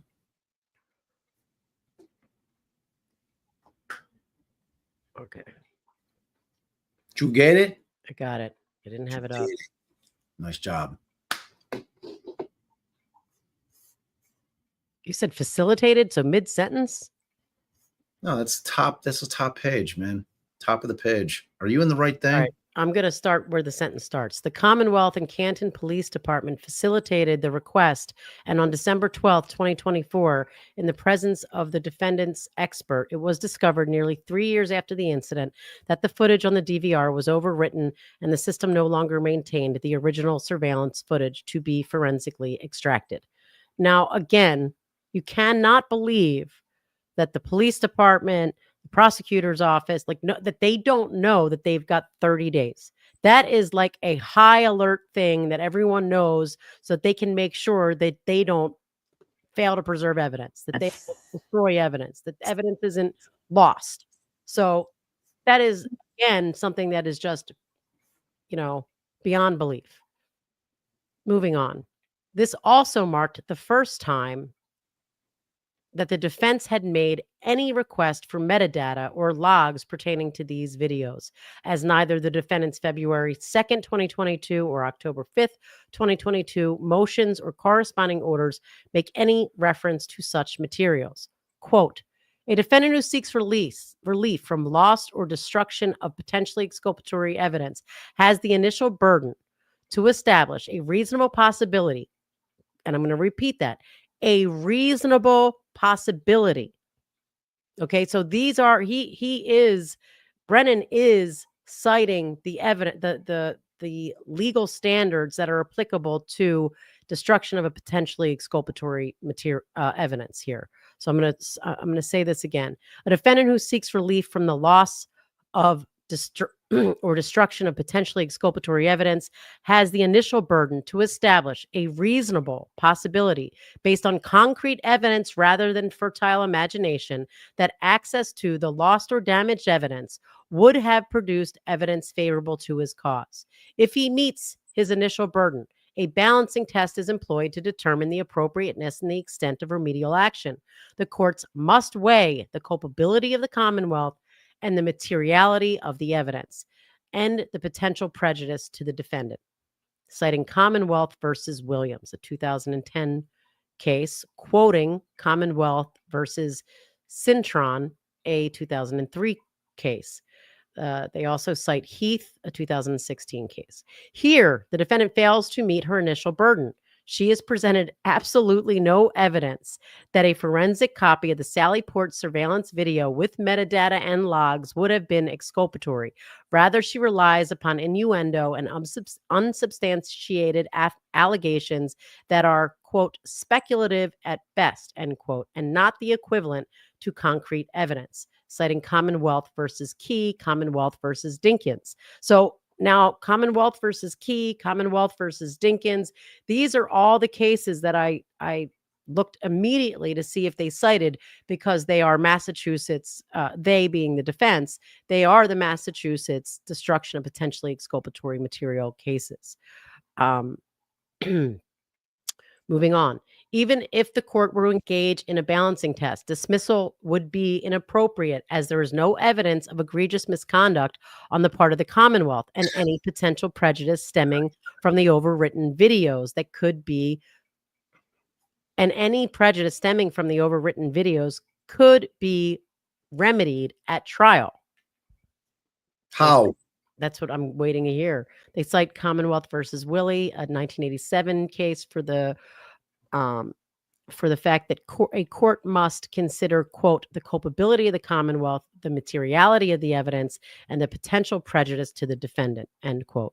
So I'm just going to note here, you can see he's focused on the loss and the destruction of the metadata and all of that, and essentially because the Commonwealth is arguing there isn't missing portions of it. This is all the video that would have been there. I don't think they can establish that. Even if they can establish that it was inverted as of January 1st, that everything was inverted after that, I still want to see, do they all have, 45 minutes gaps in it? Is there, ghosts jumping around? Is it all grainy? Is it, I don't, you know what? This whole thing makes me sick. Is there a prosecutor in the country that's willing to admit when they've screwed up or they've done something? Like, I'd rather him say, instead of making up all this bullshit, I want to see the proof of the inverted videos. I fully expect Judge Cannoni to hold his feet to the fire. This guy just says shit. That's all he does. All he did. He doesn't bring in witnesses. I mean, I'd want to see an affidavit of somebody saying, yes. Why is this guy attaching his affidavit at all? He wasn't at trial. Why isn't Lally's affidavit attached to this thing? Am I missing some shit? Why is Hank Brennan's affidavit, who had nothing to do with the first trial, attached to anything? I need Lally's affidavit. I want to see his sworn statement. I want him under oath. That's what I want to see, is Lally's affidavit. Because this is like, this guy just says shit all the time. Like every hearing, he's attacking Dr. Russell, but he doesn't bring any experts in. He's acting like he knows jack shit about dog bites. Dude, what are you talking? Like, I can't think of a prosecutor except for maybe Lewin on ASAP Rocky's case that irritates me more than this guy. This guy, like, I mean, he just says shit. I mean, we'll have to see if there's any proof for what he's saying, but he should have attached affidavits of people saying that. You can't just put facts. I mean, those are new facts that he is introducing, that it's been damaged since this time. It's, like, why aren't you attaching your exhibits? But he's claiming that was produced to the defense already, that the defense has in discovery. And he's got your answer here. Ask yourself how the Commonwealth has a January 1st video. All video was destroyed after 30 days. The whole reason the defense can't get the video. But somehow they have one from before the time to prove that it was inverted. Like, that's what they're saying. Like, oh, it overwrites shit. After 30 days, it's gone. It gets overwritten. Yeah, so but they've got to download and preserve the ones that there's cases on. So they've got them stored somewhere. So why didn't they provide that at trial if they had it? Oh, well, here's video from the day before. It's all inverted. All of our videos inverted. Like, why are we hearing about it now? Agreed. All right. Whoops. What did I just do? Okay. It goes on to say the defendant can point to no evidence of bad faith on behalf of the Commonwealth, nor any of its agents, particularly when the Commonwealth is equally aggrieved by poor video quality and the inability to obtain forensically extracted copy of the surveillance video to fully disprove the defense's repeated and baseless allegations of evidence tampering. Now, I'm going to note right above that, he was using the legal framework for destruction of potentially exculpatory evidence, which doesn't require a level of bad faith, the same as the misconduct. So, the nice thing for the Commonwealth is that this guy has no contact or no real relationship with anybody in Canton PD. He's walking around clueless. Right. So he's got culpable culpable deniability. Like it's like he doesn't have to, he can just sit here and say this shit because he's not in the know. You know what I mean? So he's just like this dude who they picked out, like, hey man, you're a defense attorney, you defended Whitey Bulger, come on in, do your shit, and like he's just sit here and says shit. Like, I'm telling you, he does it in every hearing. I've seen him do it. I seen it, babe. I've seen it. I mean, show me a receipt. Yes, please. Statements of Jennifer McCabe. In violation of the defense's discovery order to produce all reciprocal discovery, including impeachment evidence, to the Commonwealth prior to the start of trial, it was during the third week of trial on May 7th that the defense produced reciprocal discovery to the Commonwealth regarding location information of Jennifer McCabe's cell phone. 3 days later, on May 10th, 2024, in anticipation of her trial testimony, the Commonwealth met with Jennifer McCabe, as it does with all its witnesses. On May 29th, 2024, Lieutenant Tully wrote a police report. What? On May 29th, 2024. And that's after she testified? Babe, while I'm reading this, go back and compare when they said he wrote the report in, maybe that is the right dates. Was she already off the stand by then? In any event, I mean, he writes the report 19 days after it happens. So 3 days later, on May 10th, 2024, in anticipation of her trial testimony, the Commonwealth met with Jennifer McCabe, as it does with all its witnesses. On May 29th, 2024, Lieutenant Tully wrote a police report memorializing the meeting and explained, when asked why her cell phone would have been in the area of the residence of Sergeant Michael Lank on January 30th, 2022, quote, Jennifer stated she was with Carrie Roberts, who was picking up her daughter at the residence. Jennifer did not speak with Michael Lank while at the residence. See Defendant's Exhibit P. The Commonwealth produced Lieutenant Tully's report. Oh, on Monday, June 3rd, 2024. Okay, so we're about to get to that footnote 2, but that is, so a week later. All right, so footnote 2. At the request of the defense, the trial was suspended on Wednesday, May 29th, 2024, Thursday, May 30th, and Friday, May 31st. So they got it to him before the that's the remedy they asked for at that point when they were produced that late. On June 18th, in 2024, in response to the same claim raised by the defense, the prosecutor explained to the court that Miss McCabe met with Lieutenant Tully, looked at some video, and was asked a single question. That report wasn't available. I didn't have it until after Miss McCabe testified, but it was given to counsel prior to Lieutenant Tully testifying. Defense Exhibit O. Well, it doesn't work that way. Again, Lally. Doesn't matter what Lally didn't have. It matters what all of the Commonwealth had, including the police. They had it. On May 21st, 2024, Attorney Jackson vigorously cross-examined Mrs. McCabe, and she detailed her reasonings for being in the driveway of Sergeant Lang's home on January 30th, 2022.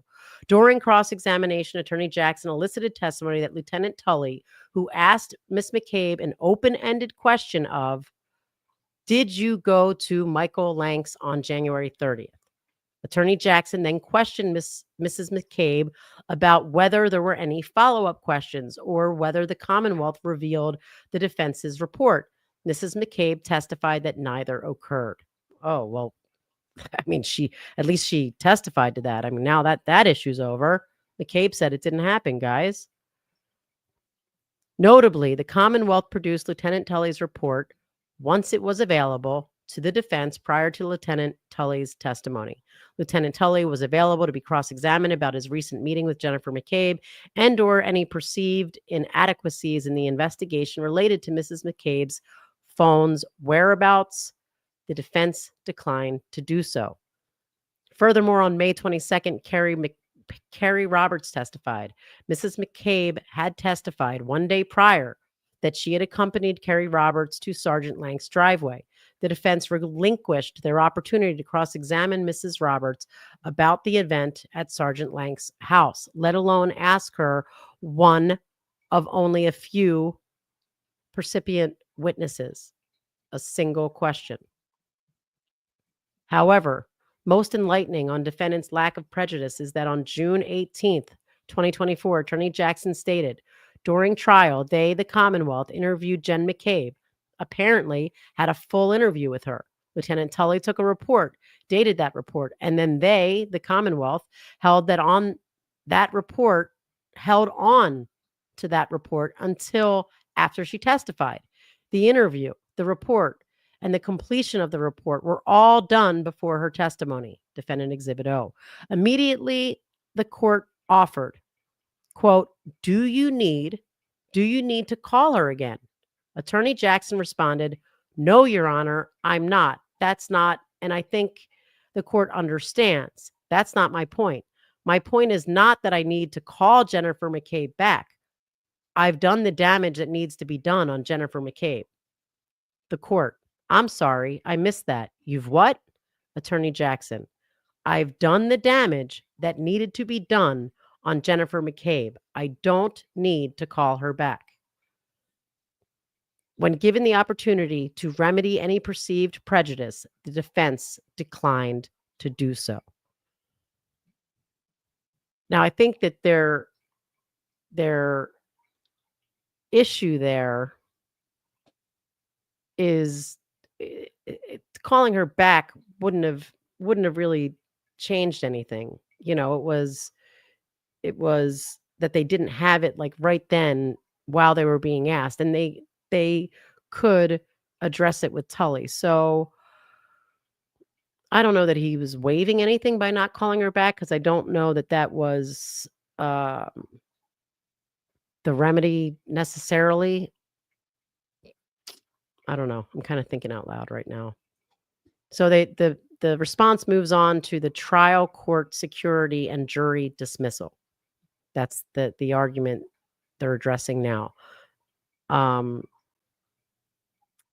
I was thinking that I wanted to ask Bob something, but okay. The defendants claim that a lieutenant of the Massachusetts State Police was, quote, in charge of jury security is patently false. At no time did Lieutenant John Fanning have contact with, nor control or influence over the trial jury, nor was there, quote, jury tampering that deprived Miss Reed of her constitutional right to a fair trial, end quote. How The does defense, Hank Brennan know that? I'm Hank hoping Brennan he's wasn't about at to say trial. something. So let's see. Hank Brennan wasn't at trial. How does he know what Lally was thinking? He didn't even say in this motion, well, Lally told me he didn't know. But how is he writing this thing without an affidavit from Lally? How is he representing what Lally knew or didn't know? No, he's not part of the same office. Yeah. Ridiculous, man. The defense is brazen misrepresentation, previously proffered in media interviews, indirect violation of the impoundment order of juror discussions and sidebars, solely to mislead the public and jeopardize the integrity of the judicial proceedings, are false and dishonest misrepresentation. Footnote 3. On February 17th, 2025, Boston 25 News aired an interview with the defendant and Attorney Jackson, where Attorney Jackson stated that Lieutenant Fanning was the, quote, very person governing the jury, end quote. Attorney Jackson also stated, despite representations in this court filing, that he had, quote, no specific evidence of jury tampering, close quote. And they have a YouTube link to that interview. The executive branch of government is separate and distinct from the judiciary. The governance of the jury is solely within the power of the trial court and sworn court officers. The defendant's first trial raised significant safety concerns for both parties, members of the victim's family, witnesses, court staff, media, and the public. To effectuate both the defendant and the Commonwealth's right to a fair trial, this court ordered a buffer zone around the courthouse. To enforce the buffer zone and maintain order, approximately 50 uniformed officers from the Massachusetts State Police and other local departments were deployed each day on foot, motorcycle, and bike in the area directly surrounding the courthouse. Additional law enforcement resources were available in the proximity of the courthouse at the Dedham Police Station. As a superior officer assigned to the Norfolk District Attorney's Detective Unit and the only supervisor who was not a trial witness, Lieutenant Fanning was one of the commanding officers who was involved in the safety and peacekeeping efforts occurring outside the courthouse. Yet somehow, the defense conflates that fact to misrepresent that Lieutenant Fanning therefore improperly influenced and tampered with the jury. To do so, the defense omits the remainder of Assistant District Attorney McLaughlin's statement to the court. ADA McLaughlin stated, quote, redacted. But the rest of her quote is not redacted. So the end part of that is, however, conveniently, the quote is redacted. However, conveniently omitted from the defendant's filing and extrajudicial statements is the following from ADA McLaughlin, redacted. At no time did Lieutenant Fanning enter the Norfolk Superior Courthouse during the defendant's trial. Bob, did you hear that? I'm going to repeat it. I did. At no time did Lieutenant Fanning enter the Norfolk Superior Courthouse during the defendant's trial. Moreover, he never saw, let alone spoke to any member of the jury. Furthermore, there's absolutely no evidence that the dismissal of the juror was improper. The defendant's preposterous claim, one that Attorney Jackson has stated he had, quote, no specific evidence, should be rejected outright. I'll read the conclusion and then we can go back to it. Conclusion. In sum, the defendant's motion should be denied. The defendant can show no irremediable prejudice to her right to a fair trial, nor has the evidence in good faith shown that the Commonwealth engaged in prosecutorial misconduct. They cite a 2018 case for the fact that a presumptive prejudice warrants dismissal to prevent a repetition of misconduct. Dismissal of the case is accordingly not appropriate. Further, where the defense claims do not raise any substantive issues, the request for an evidentiary hearing should be denied. And we'll go to his affidavit in a second. But now, because I think I'm just not remembering the full thing with Lieutenant Fanning, and is what he is saying here, does this change anyone's understanding of Lieutenant Fanning's, assuming it's true, just for the purposes of this, that he never entered the courthouse? Why am I assuming it's true? No, I'm just saying, if it were true, is it He wasn't contrary to there. Like, where is the affidavit from anybody that was in that courtroom saying that Fanning was never in there? So they're saying that Alan Jackson just flat out made this shit up, that there's not one person in that courthouse that's going to be able to say that Fanning was in there. I mean, but he's going on to say that Fanning never saw, let alone spoke to any member of the jury. So that would mean he couldn't have seen somebody said wearing at no pink. time did Lieutenant Fanning enter the Norfolk Superior Courthouse during the defendant's trial. He said that the guy never went into the building. Right, but moreover, that he never saw, let alone spoke to any member of the jury. Well, how's he going to do that if he's not in the courthouse? Well, if he sees them entering from the outside, but didn't someone say the issue was they saw, he claims that she was wearing a certain colored shirt? I don't know. All right. So that was a big pile of man goo right there. Yeah, I felt that he didn't address anything except for a claim, and we'll have to see if he's not citing. I mean, like, do your job right. You've got an affidavit. You should be citing to where that affidavit is pertinent to anything in here, you know? So what did they have attached? To who?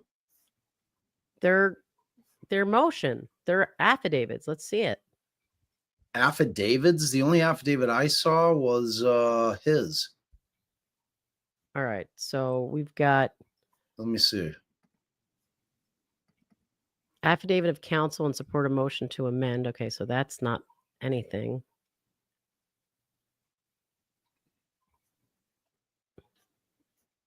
Okay, so he put in some kind of like 2-page affidavit.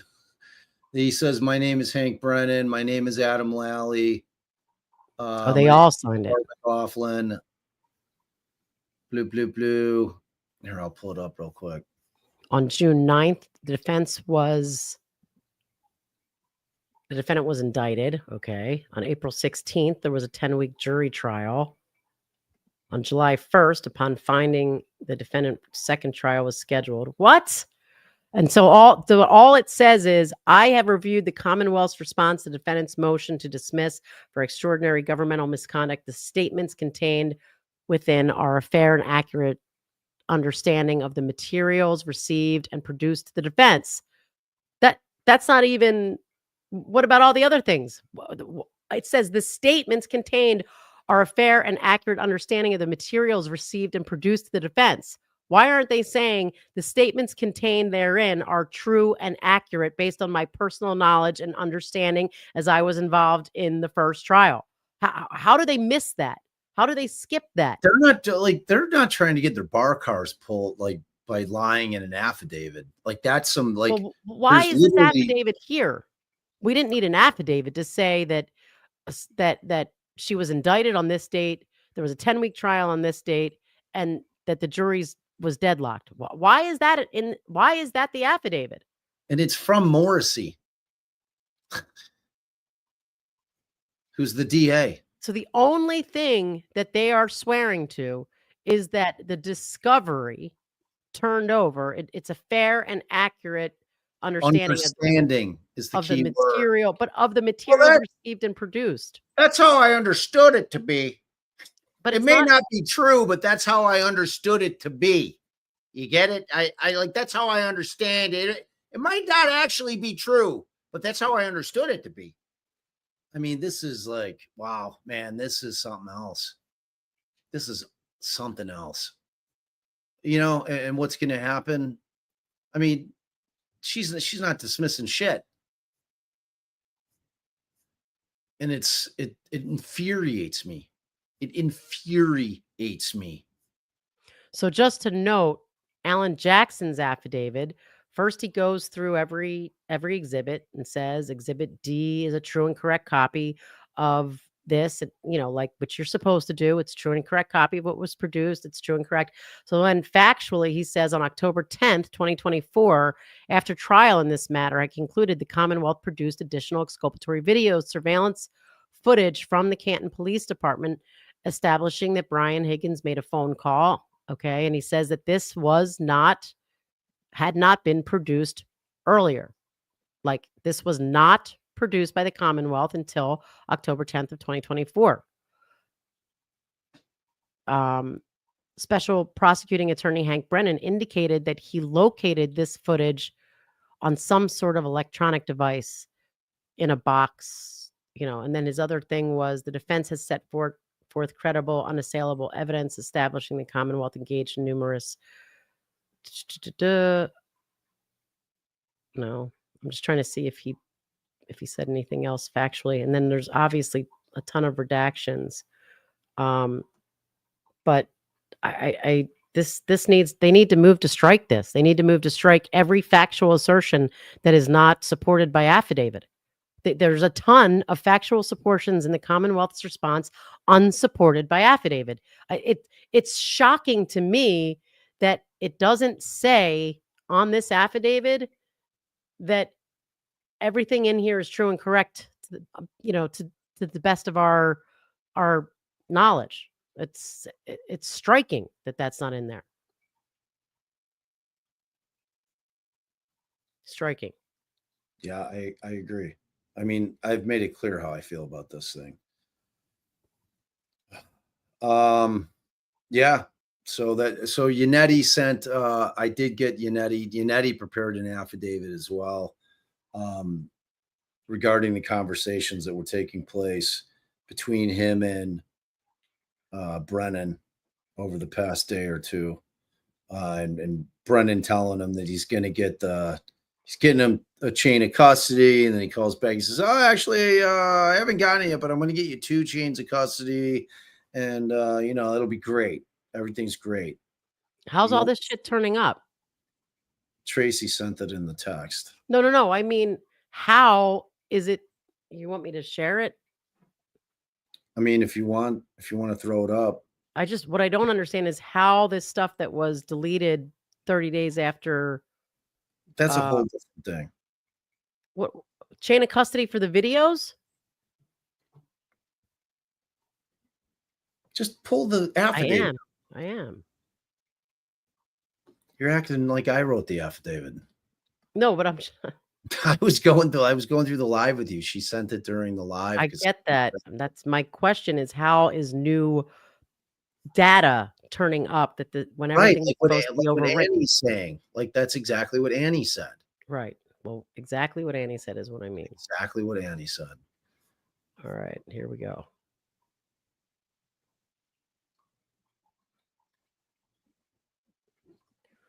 All right, guys. Let's see what he's up to now.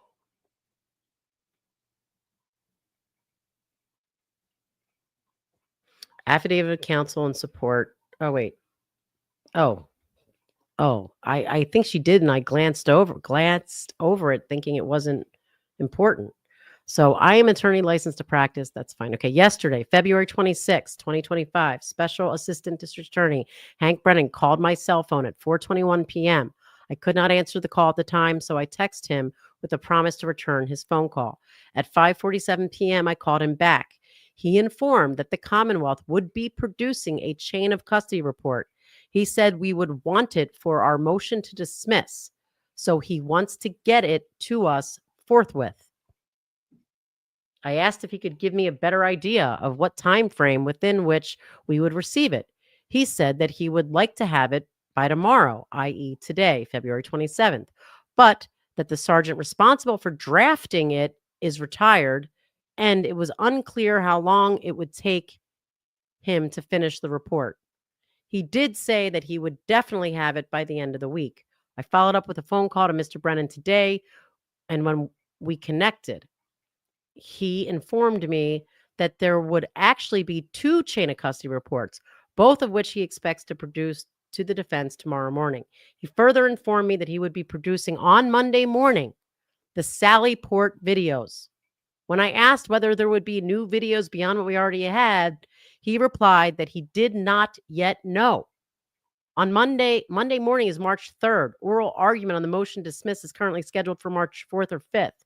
Until we receive both the chain of custody reports and the Sallyport videos, our motion to dismiss is incomplete. After receiving the outstanding discovery, we will need to analyze it, confer with our expert, and modify our motion to dismiss by filing an addendum. In light of the other deadlines we are working to meet, okay, they believe justice will fit. Let's see. And he responded to this already. So I'm going to pull that up for you guys. I totally glanced over this thinking that it didn't matter, because I thought, oh, this is a scheduling issue. Everything matters. It all matters. Like I don't even know if I can handle reading Nick McClellan shit tonight after this. It might be too late. I don't know. We'll have to see how Commonwealth's opposition defendant's motion for scheduling. Where's that affidavit? Hold on. I can't believe we've been on 3 hours, 35 minutes, and it just flew by. My rage was like really carrying me through on this one. All right. Oh, I've got to hold on.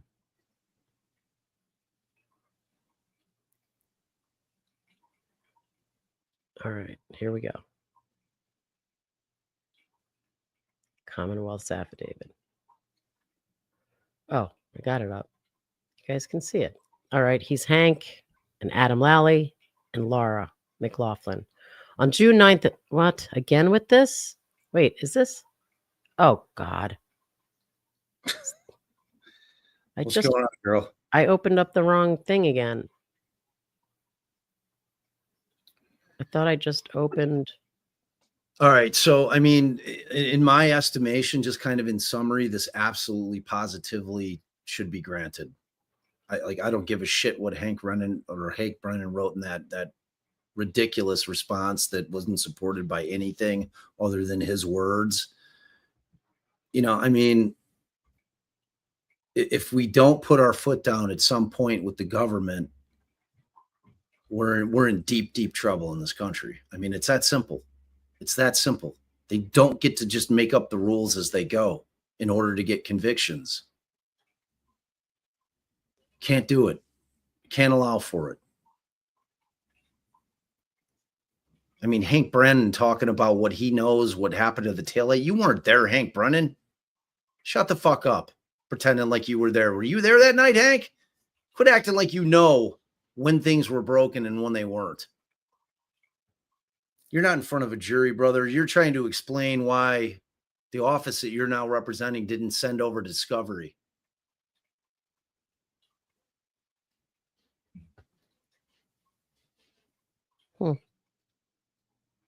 The Commonwealth tried to impound its response. Oh, and I thought that Hank wasn't gonna. He couldn't trust the defense anymore, so he wasn't gonna call them on the phone anymore. I guess that went away.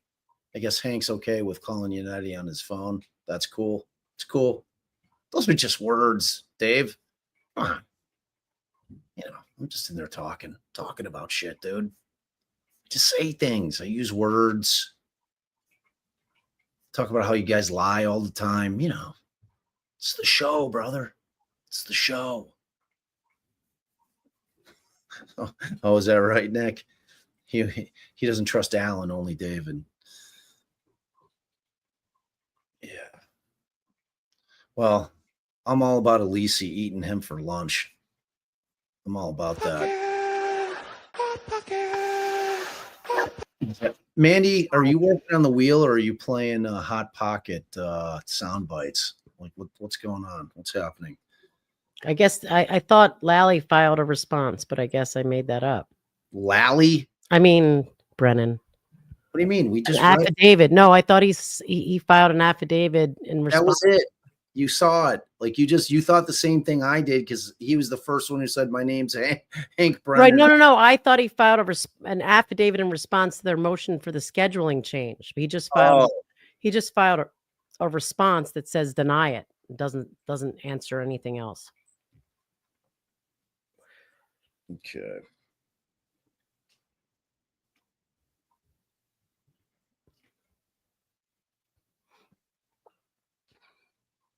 But he did ask to have his opposition to defendant's motion to dismiss for extraordinary governmental misconduct be filed under seal.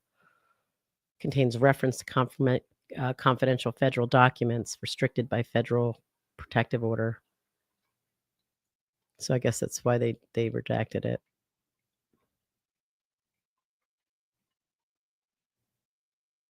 All right. So what's your gut feeling on this thing?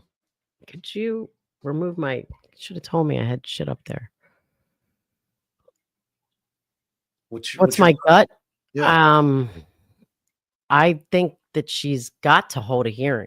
I mean, he can't oppose a motion without a supporting affidavit. And that affidavit didn't support anything except to say that was the discovery that they produced. Like that's under his understanding of the discovery that they produced. He doesn't have an affidavit to say nobody was ever talked to any jurors. He doesn't have any affidavit to say the thing was damaged, it was repaired, it was this and that. He, like you said, he can't speak for them.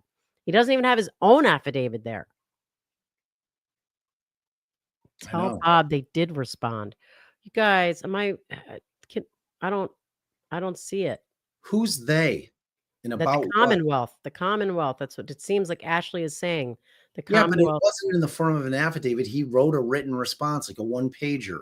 Yeah, he wrote I saw the one paragraph that just says deny it. I saw that. So if that's what we're talking about, then that's what she's talking about. Okay. Yes, letter rose by Betteros as an evidentiary hearing is a must. I'd say I agree.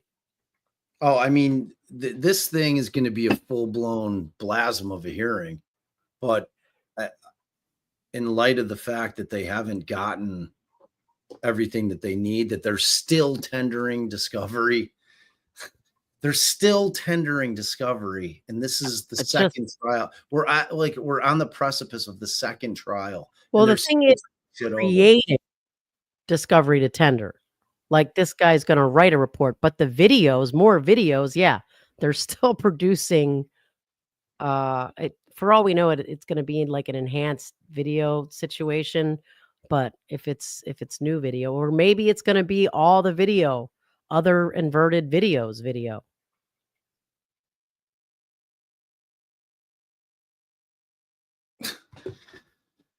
Yeah, I mean, like the hearing was set to go, this upcoming week. You know what I mean? Andy and I are sending angry Sam Jackson pictures to one another in our text. So, all right, let's start going through the comments. I got to eat. Yeah, me too. Did you tell them what you wanted from the spot? Okay.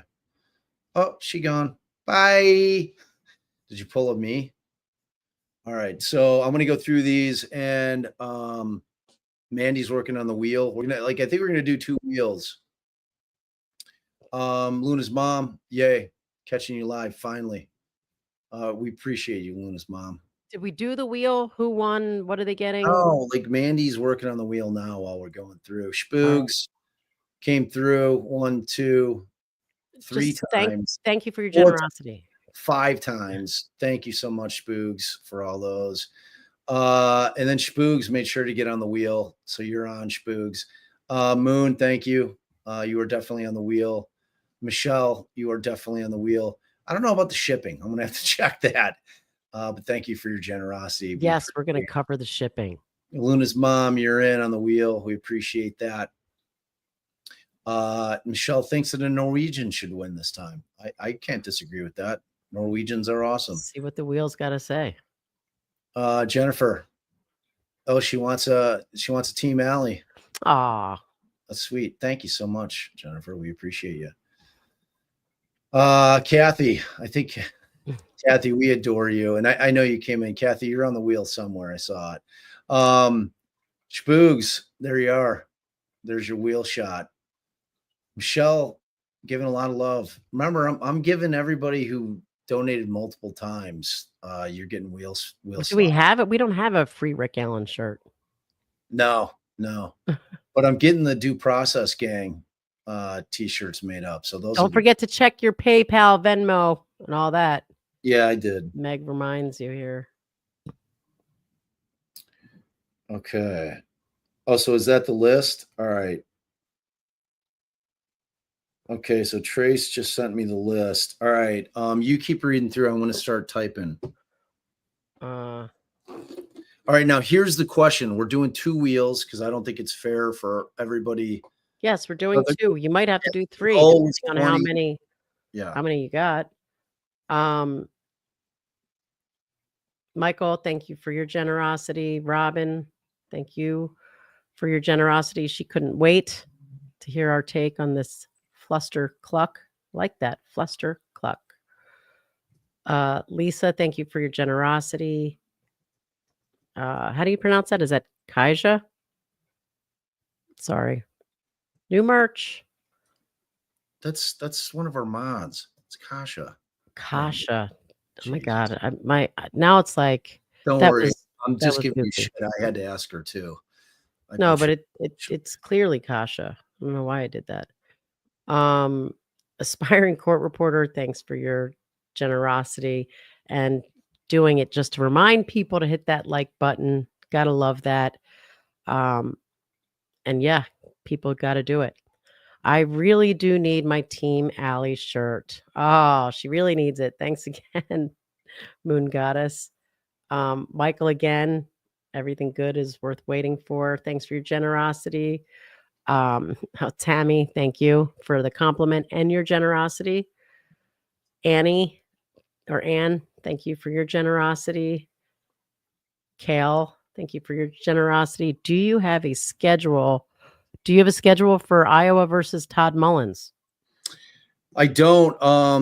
I was wanting to do it over the weekend, and then we got a surprise volleyball tournament. So I might do a Mullis thing, depending on when we get home tomorrow, like late afternoon into early evening. Try to squeeze a few hours in. Boris, thank So keep you. your eyes Gray peeled for Space, that. thank you. Paying my tithe to the cult of due process in hopes of receiving sweet, sweet merch. Thanks, Dark Willow. Thanks again, Shoobies. Shaboogies.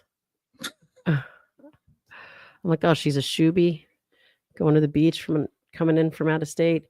Because Bob called himself a grifter.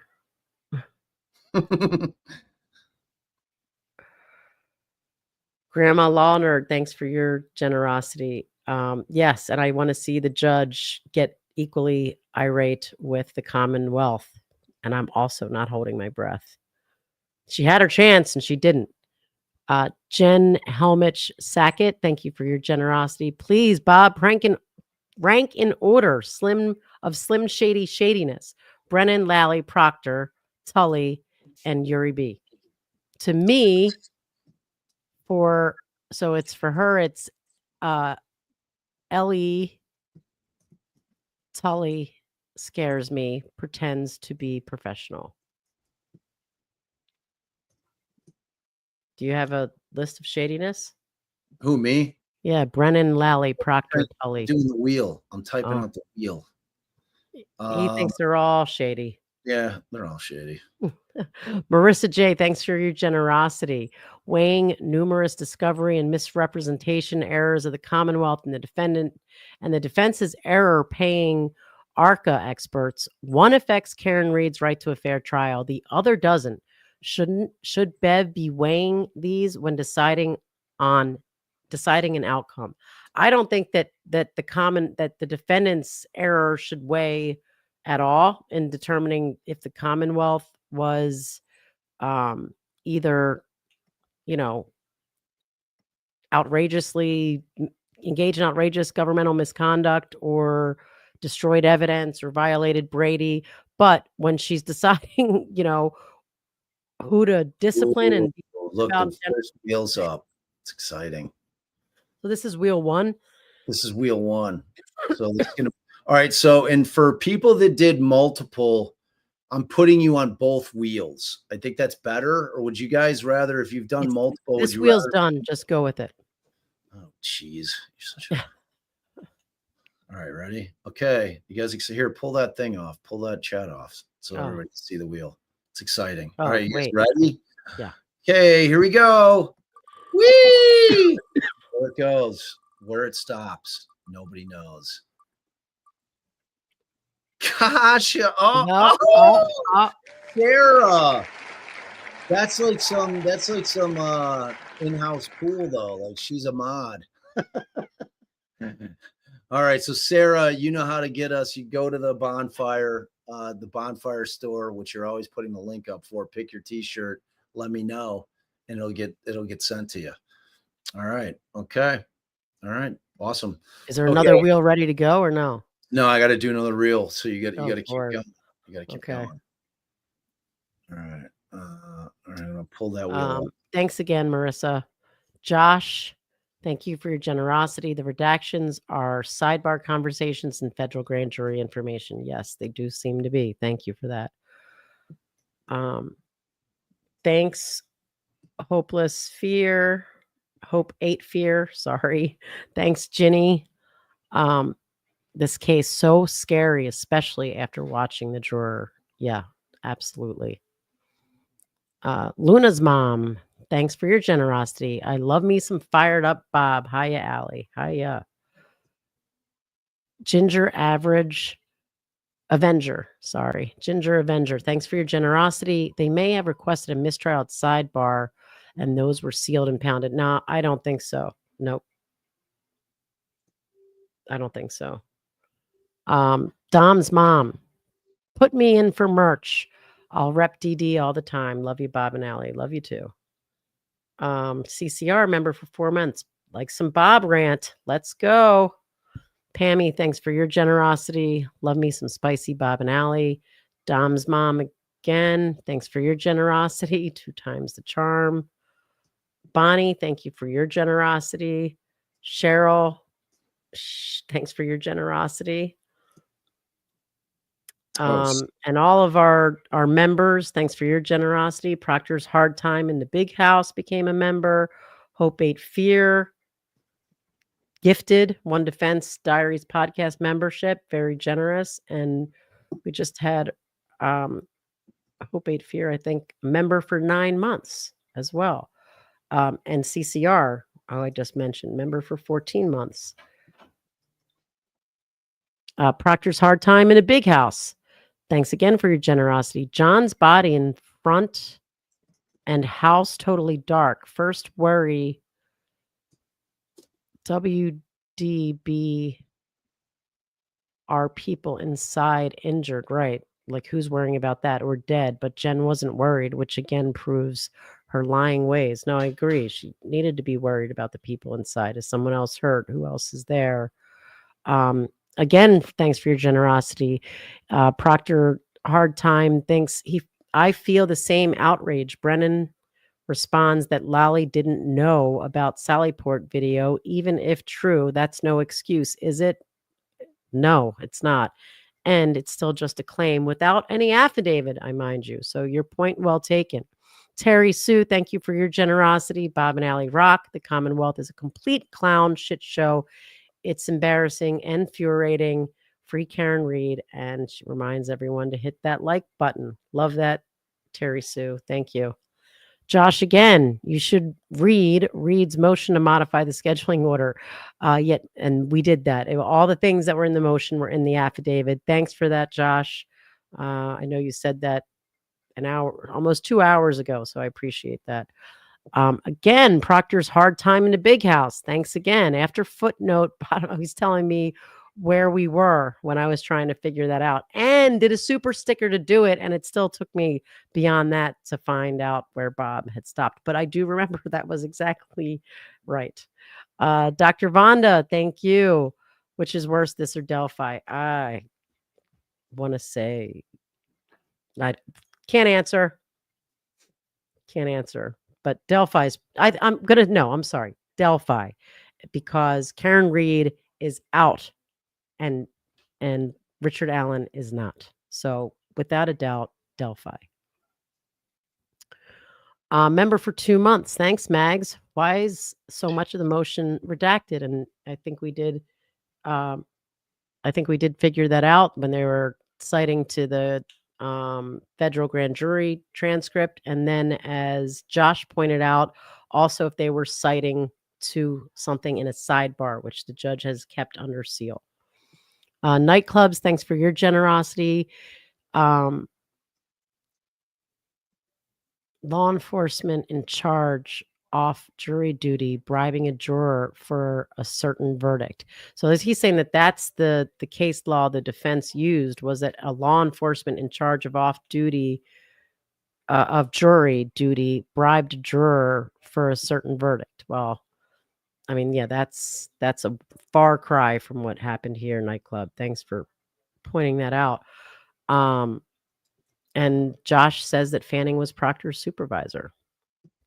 Again, Proctor's hard time in the big house. Fanning was, we think we touched on this early, but thank you for your generosity. He was pointing out Fanning was in charge of getting Sandra Birchmore dismissed, was part of this investigation, got in trouble for that supervision. That the jury foreman was pro Commonwealth, chosen by Bev. I mean, we're going to need, Brennan's going to have to figure out how he's coming up with this. Fanning's never saw or talked to a juror or been inside the courthouse. Again, Hope 8 Fear donated gifted another Defense Diaries podcast. Thanks for your generosity. Lisa, thanks for your generosity. Our reads, we read this earlier. Thanks for your generosity. Lindy Bay, member for 7 months. Thanks for your generosity. Thanks for protecting the rights of us all. Love Bob and Allie. Thank you. Jury, maybe Melanie Little can pass this on to Betterow and defense. I think she's talking about me saying they should round out the fill out their claim for destruction of potentially exculpatory evidence, and she probably could. So maybe I will talk to her about that. And if you don't already follow attorney Melanie Little, YouTube her. If you don't already know, you must be sleeping under a rock somewhere, but you got to catch Melanie Little for all things Karen Reed. And Piccolo, thanks for your generosity. Oh my God, you guys have to quit. You guys have to quit donating. Well, you could tell them, like we're way over. Like I'm already at 20 on the second wheel and I've still got a bunch left. Well, you got to make a distinction, like time-wise, for people that are doing. See, that's the problem. Right. Like I made the goal too small. I made the goal 20. And then when we got a lot in, I thought it only fair that we do. Well, yeah. But now, like, you guys quit super chatting. Well, at least if they can super chat if they know it's not getting them on the wheel anymore. But you got to take this, like, you got somebody down here that was like specifically said, like, I don't recall, and Ashley like asking for shirts. I know. That's what I'm trying to tell you. I got to go back to where I was. Like, I'm down at Josh, because Tracy sent me a list, but it didn't have like everybody at the bottom. And Cheryl Victor, I did see this comment, and we did read that now. So she was pointing out that the defense filed another motion about the Commonwealth, saying there was more videos and found some stuff. So we'll be seeing about that, I guess. Oh, there's got to put Larissa Harris on there for her super sticker. Larissa. I asked her last night. I'm like, I don't want to put your name, so it's Larissa. Okay. So she's on. All right. I'm gonna have to run this second wheel, and then I'm gonna have to look and see what's up. We might have to do a third wheel. No, just stick on. If you, where I did you? cannot stiff. I will not stiff people, Allison. I'm not asking you to stiff anybody. Oh, you are though. Like they're like I can't make the second wheel like 45 people because then it wasn't fair to the first wheel. Like we're just gonna have to do it this way. We're working on the wheel. We got to do better at the wheel. I'm gonna have to pay the wheel price. I'm gonna get to pay the All shirt right, so price. this is the second one, y'all. Look for your names. Look for your names. Okay, ready, go. I gotta take this thing off. Dun dun dun dun dun dun dun dun dun dun dun dun. Oh, I thought I was gonna be Tom's mom. She's an OG. Yeah. An OG. All right, Congratulations, Tom's mom. Congrats. Thank you for your generosity. Go to the bonfire store. Mods, could you throw the link in there so they know where to go? Pick it out, whatever shirt. Send us an email. We'll also drop the email in the chat as well. Tell us, size, color, and which shirt you want, and of course your mailing address. And the email's right up there too. Truer. Okay. All right, I'm pulling it off. I don't know how many are. I mean, like, what happens if I don't have 20? Then it'll not be fair. Well, that's why you should have figured out if you were only like a couple over. See, but once we got down here to I don't recall, people knew that they were doing super stickers, not for the shirt. So that's your last one. Which one? I don't recall. Okay. See, but Josh, all right, let's see. I got to do. Right, you got to put the people in that you said you were going to do twice. So. Oh, I've done that. Like people, I'm going in order I went from the top, like stopping where Tracy's list ended. And then now I put where was I? Okay. Man, where was I? Oh, Lord. I mean, the real question is, do we have the gas to do a Delphi? I mean, that's our shit, dude. I don't know, but we got to eat. Does that say 8 o'clock? Yeah. Depends how long it is. And if people want it, maybe put a thingy out there. Like, do people want it this late? I'm sure they'll come if you build it. Yeah. All right. Dr. Vonda also gifted 5 memberships. Thanks for your generosity. Lee Benoit wants to know, where are all the videos? This case is one of the worst with blatant corruption. Julie Albert called him Bukaki, which she got from Turtle Boy. Yep, we do know that. Bukaki. Definitely let the world know that she had been listening to Turtle Boy. Josh wants to know what camera at CPD is factually identified as O'Keefe Sallyport. I'm assuming that they mean that's where the one where her vehicle was in is probably what they were calling O'Keefe Sallyport. But doesn't seem like a factually correct identification. And thanks again for your generosity. Afton gifted a membership. Thank you for your generosity, as did Brian. And as did Dark Willow. Very generous of all of you. Marie Martins, thanks for your generosity. Hi, about the inverted video. It doesn't explain the people just disappearing and appearing. Also the light on the wording. The tail light. Oh, also the light on the wrong tail light to make it look white. Yeah.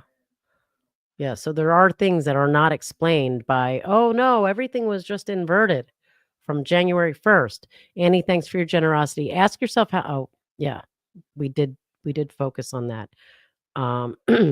But ask yourself how the Commonwealth has a January 1st video. All the videos were destroyed after 30 days. The whole reason the defense can't get the video, but somehow they have one from before the time to prove it was inverted. And I'm assuming this is based on like I said, cases that they had to pull it off and produce it to the other side. Or they probably typically preserve all of those, they probably have a standard in place to preserve that thing. So before the 30 days goes by. So that's going to be a very interesting topic to come up. Either way, Annie, for sure. Josh, thanks again for your generosity. Without metadata, how do we know this isn't an AI deepfake? Yeah, I mean that's what Bob's screaming. There is no way. Dr. Kane, Bob, Nick Delphi, he's awful. He can't spell. Yeah. Happy Annie, thanks for your generosity. Lally won't write an affidavit because then he will have to take the stand and get cross-examined. You are right. He would destroy the Commonwealth. Hank won't allow that. Yeah, but they did have him sign an affidavit saying that the all this evidence was turned over. So, but yeah, to start factually speaking about things other than just discovery turned over would open him up. Yeah, I mean, good point. It's hash value, not hashtag. Thanks for your generosity. Been a member for 10 months. Hank's behavior makes defense lawyers look bad, right? Because he is a defense lawyer acting as a prosecutor. Turncoat. He's a turncoat. That's what he is. Kelly, if Chloe bit you, must have quit. Fine. Thanks for your generosity. Defense attorney Brennan is rolling in his grave with witty at prosecutor Brennan's offensive, unjust, disgusting response on corruption. Yeah. Yep. His defense attorney self is rolling. Josh again, and I know we mentioned this, that Fanning was the one who supposedly reported the dismissed juror. Thanks again for your generosity. Nightclub, thanks for your generosity. Look at Turtle Boy article from today. Guys from the CERT team dressed in black at 32 Fairview are in the Sallyport when Karen Reed arrived.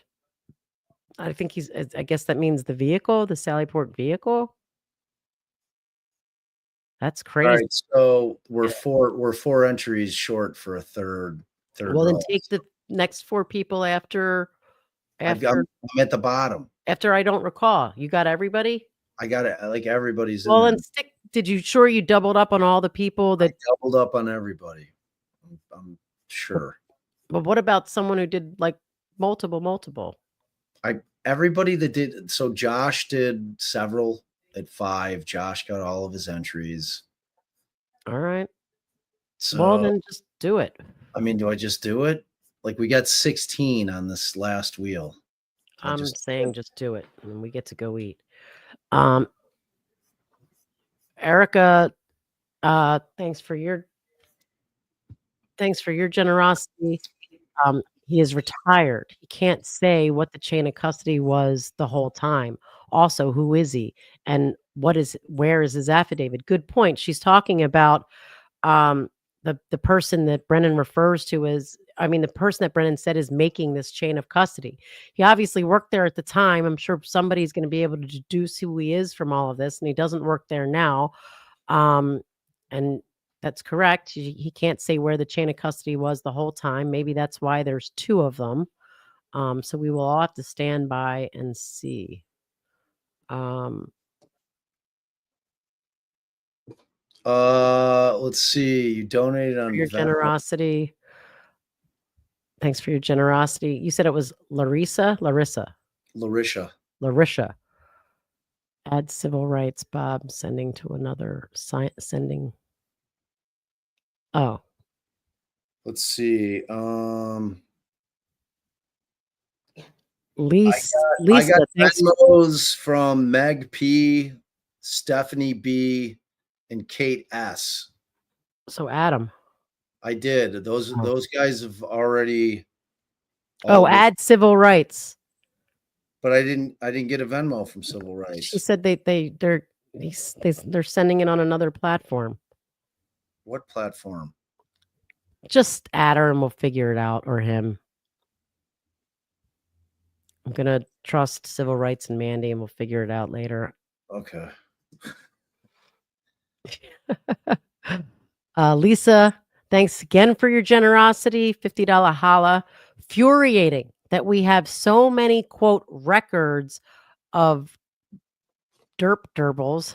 Yeah, I Gypsy checked dribbles. Cash App. I didn't get any Cash Apps. I've checked all. I checked PayPal, Cash App. I got 3 Venmos. Just so All right, can I read Lisa's comment? She paid Yes, good money for.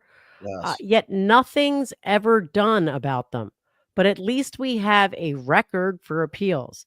Hearing unnecessary with mind made up. Don't give the public false hope that you're actually listening. You know, yeah, I mean, I hear what you're saying. And I guess it does give the public false hope, but you know, it does keep that hope alive for later when if this judge doesn't do the right thing. Thanks again, Lisa. Great comment.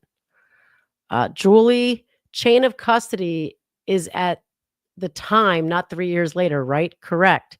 How is it allowed to draft, quote, one now? I agree. Bob, we are all you right now. So, I mean, yeah, that's it's very unusual. It's not supposed to be done like that. But if he's the one who took it off, then he's going to say that I downloaded it. I did this. I put it on here. It sat there. And then I told someone else about it, something to that extent. But it's supposed to be drafted before, for sure. Nashley, thanks for your generosity. Bring in the Jory. She liked that T-shirt. All right, here I'm bringing the last wheel up. Bob, can Bob prank Hank in one of his voices and say, "Where's the video?" I'll find the number. Yeah, probably. Star 69, the number. Is that where I block my shit? Yeah. All right, let's go. All right, Bring so in the jury. here's the final wheel. All right, you guys ready? Yeah. Beep, beep, beep. So civil rights, you were on wheel 2. I did get you out. I got all 3 of the Venmos were on. You guys, all 3 of the Venmos were on wheel 2. So this is wheel 3. Unfortunately, you didn't win. All right, here you go. Did it, did it, did it, did it, did it, did it, did it, did it. Da, da, da, da. Josh, look, Josh put in a lot. So Josh, you go to Bonfire, pick out your shirt. We've got 10 different shirts in there. Pick your color, your size, shoot us an email address. So Dom's mom, and then who won the second one? So it was Josh, Dom's mom, or who won the first one? I don't remember. Oh, and geez. I'm assuming that somebody's put up the link to the merch site, because that's, I don't recall, was asking. And thanks for your generosity. JD, thanks for your generosity. Love, love, love when you all get fired up. Full throttle, thanks for your generosity. Donating because Bob told me not to, and he's not my real dad. Oh, I thought he said real dad. Michelle Jonas, I'm not there, sent 2 within the original time. You got Michelle Jonas on there, right? Twice? Oh, yeah. Yeah. Okay. Or maybe 3 times. Thanks for your generosity. Nikki, I tagged Bob in the Commonwealth's objection to scheduling on X. Oh, well, that was very thoughtful. Thank you.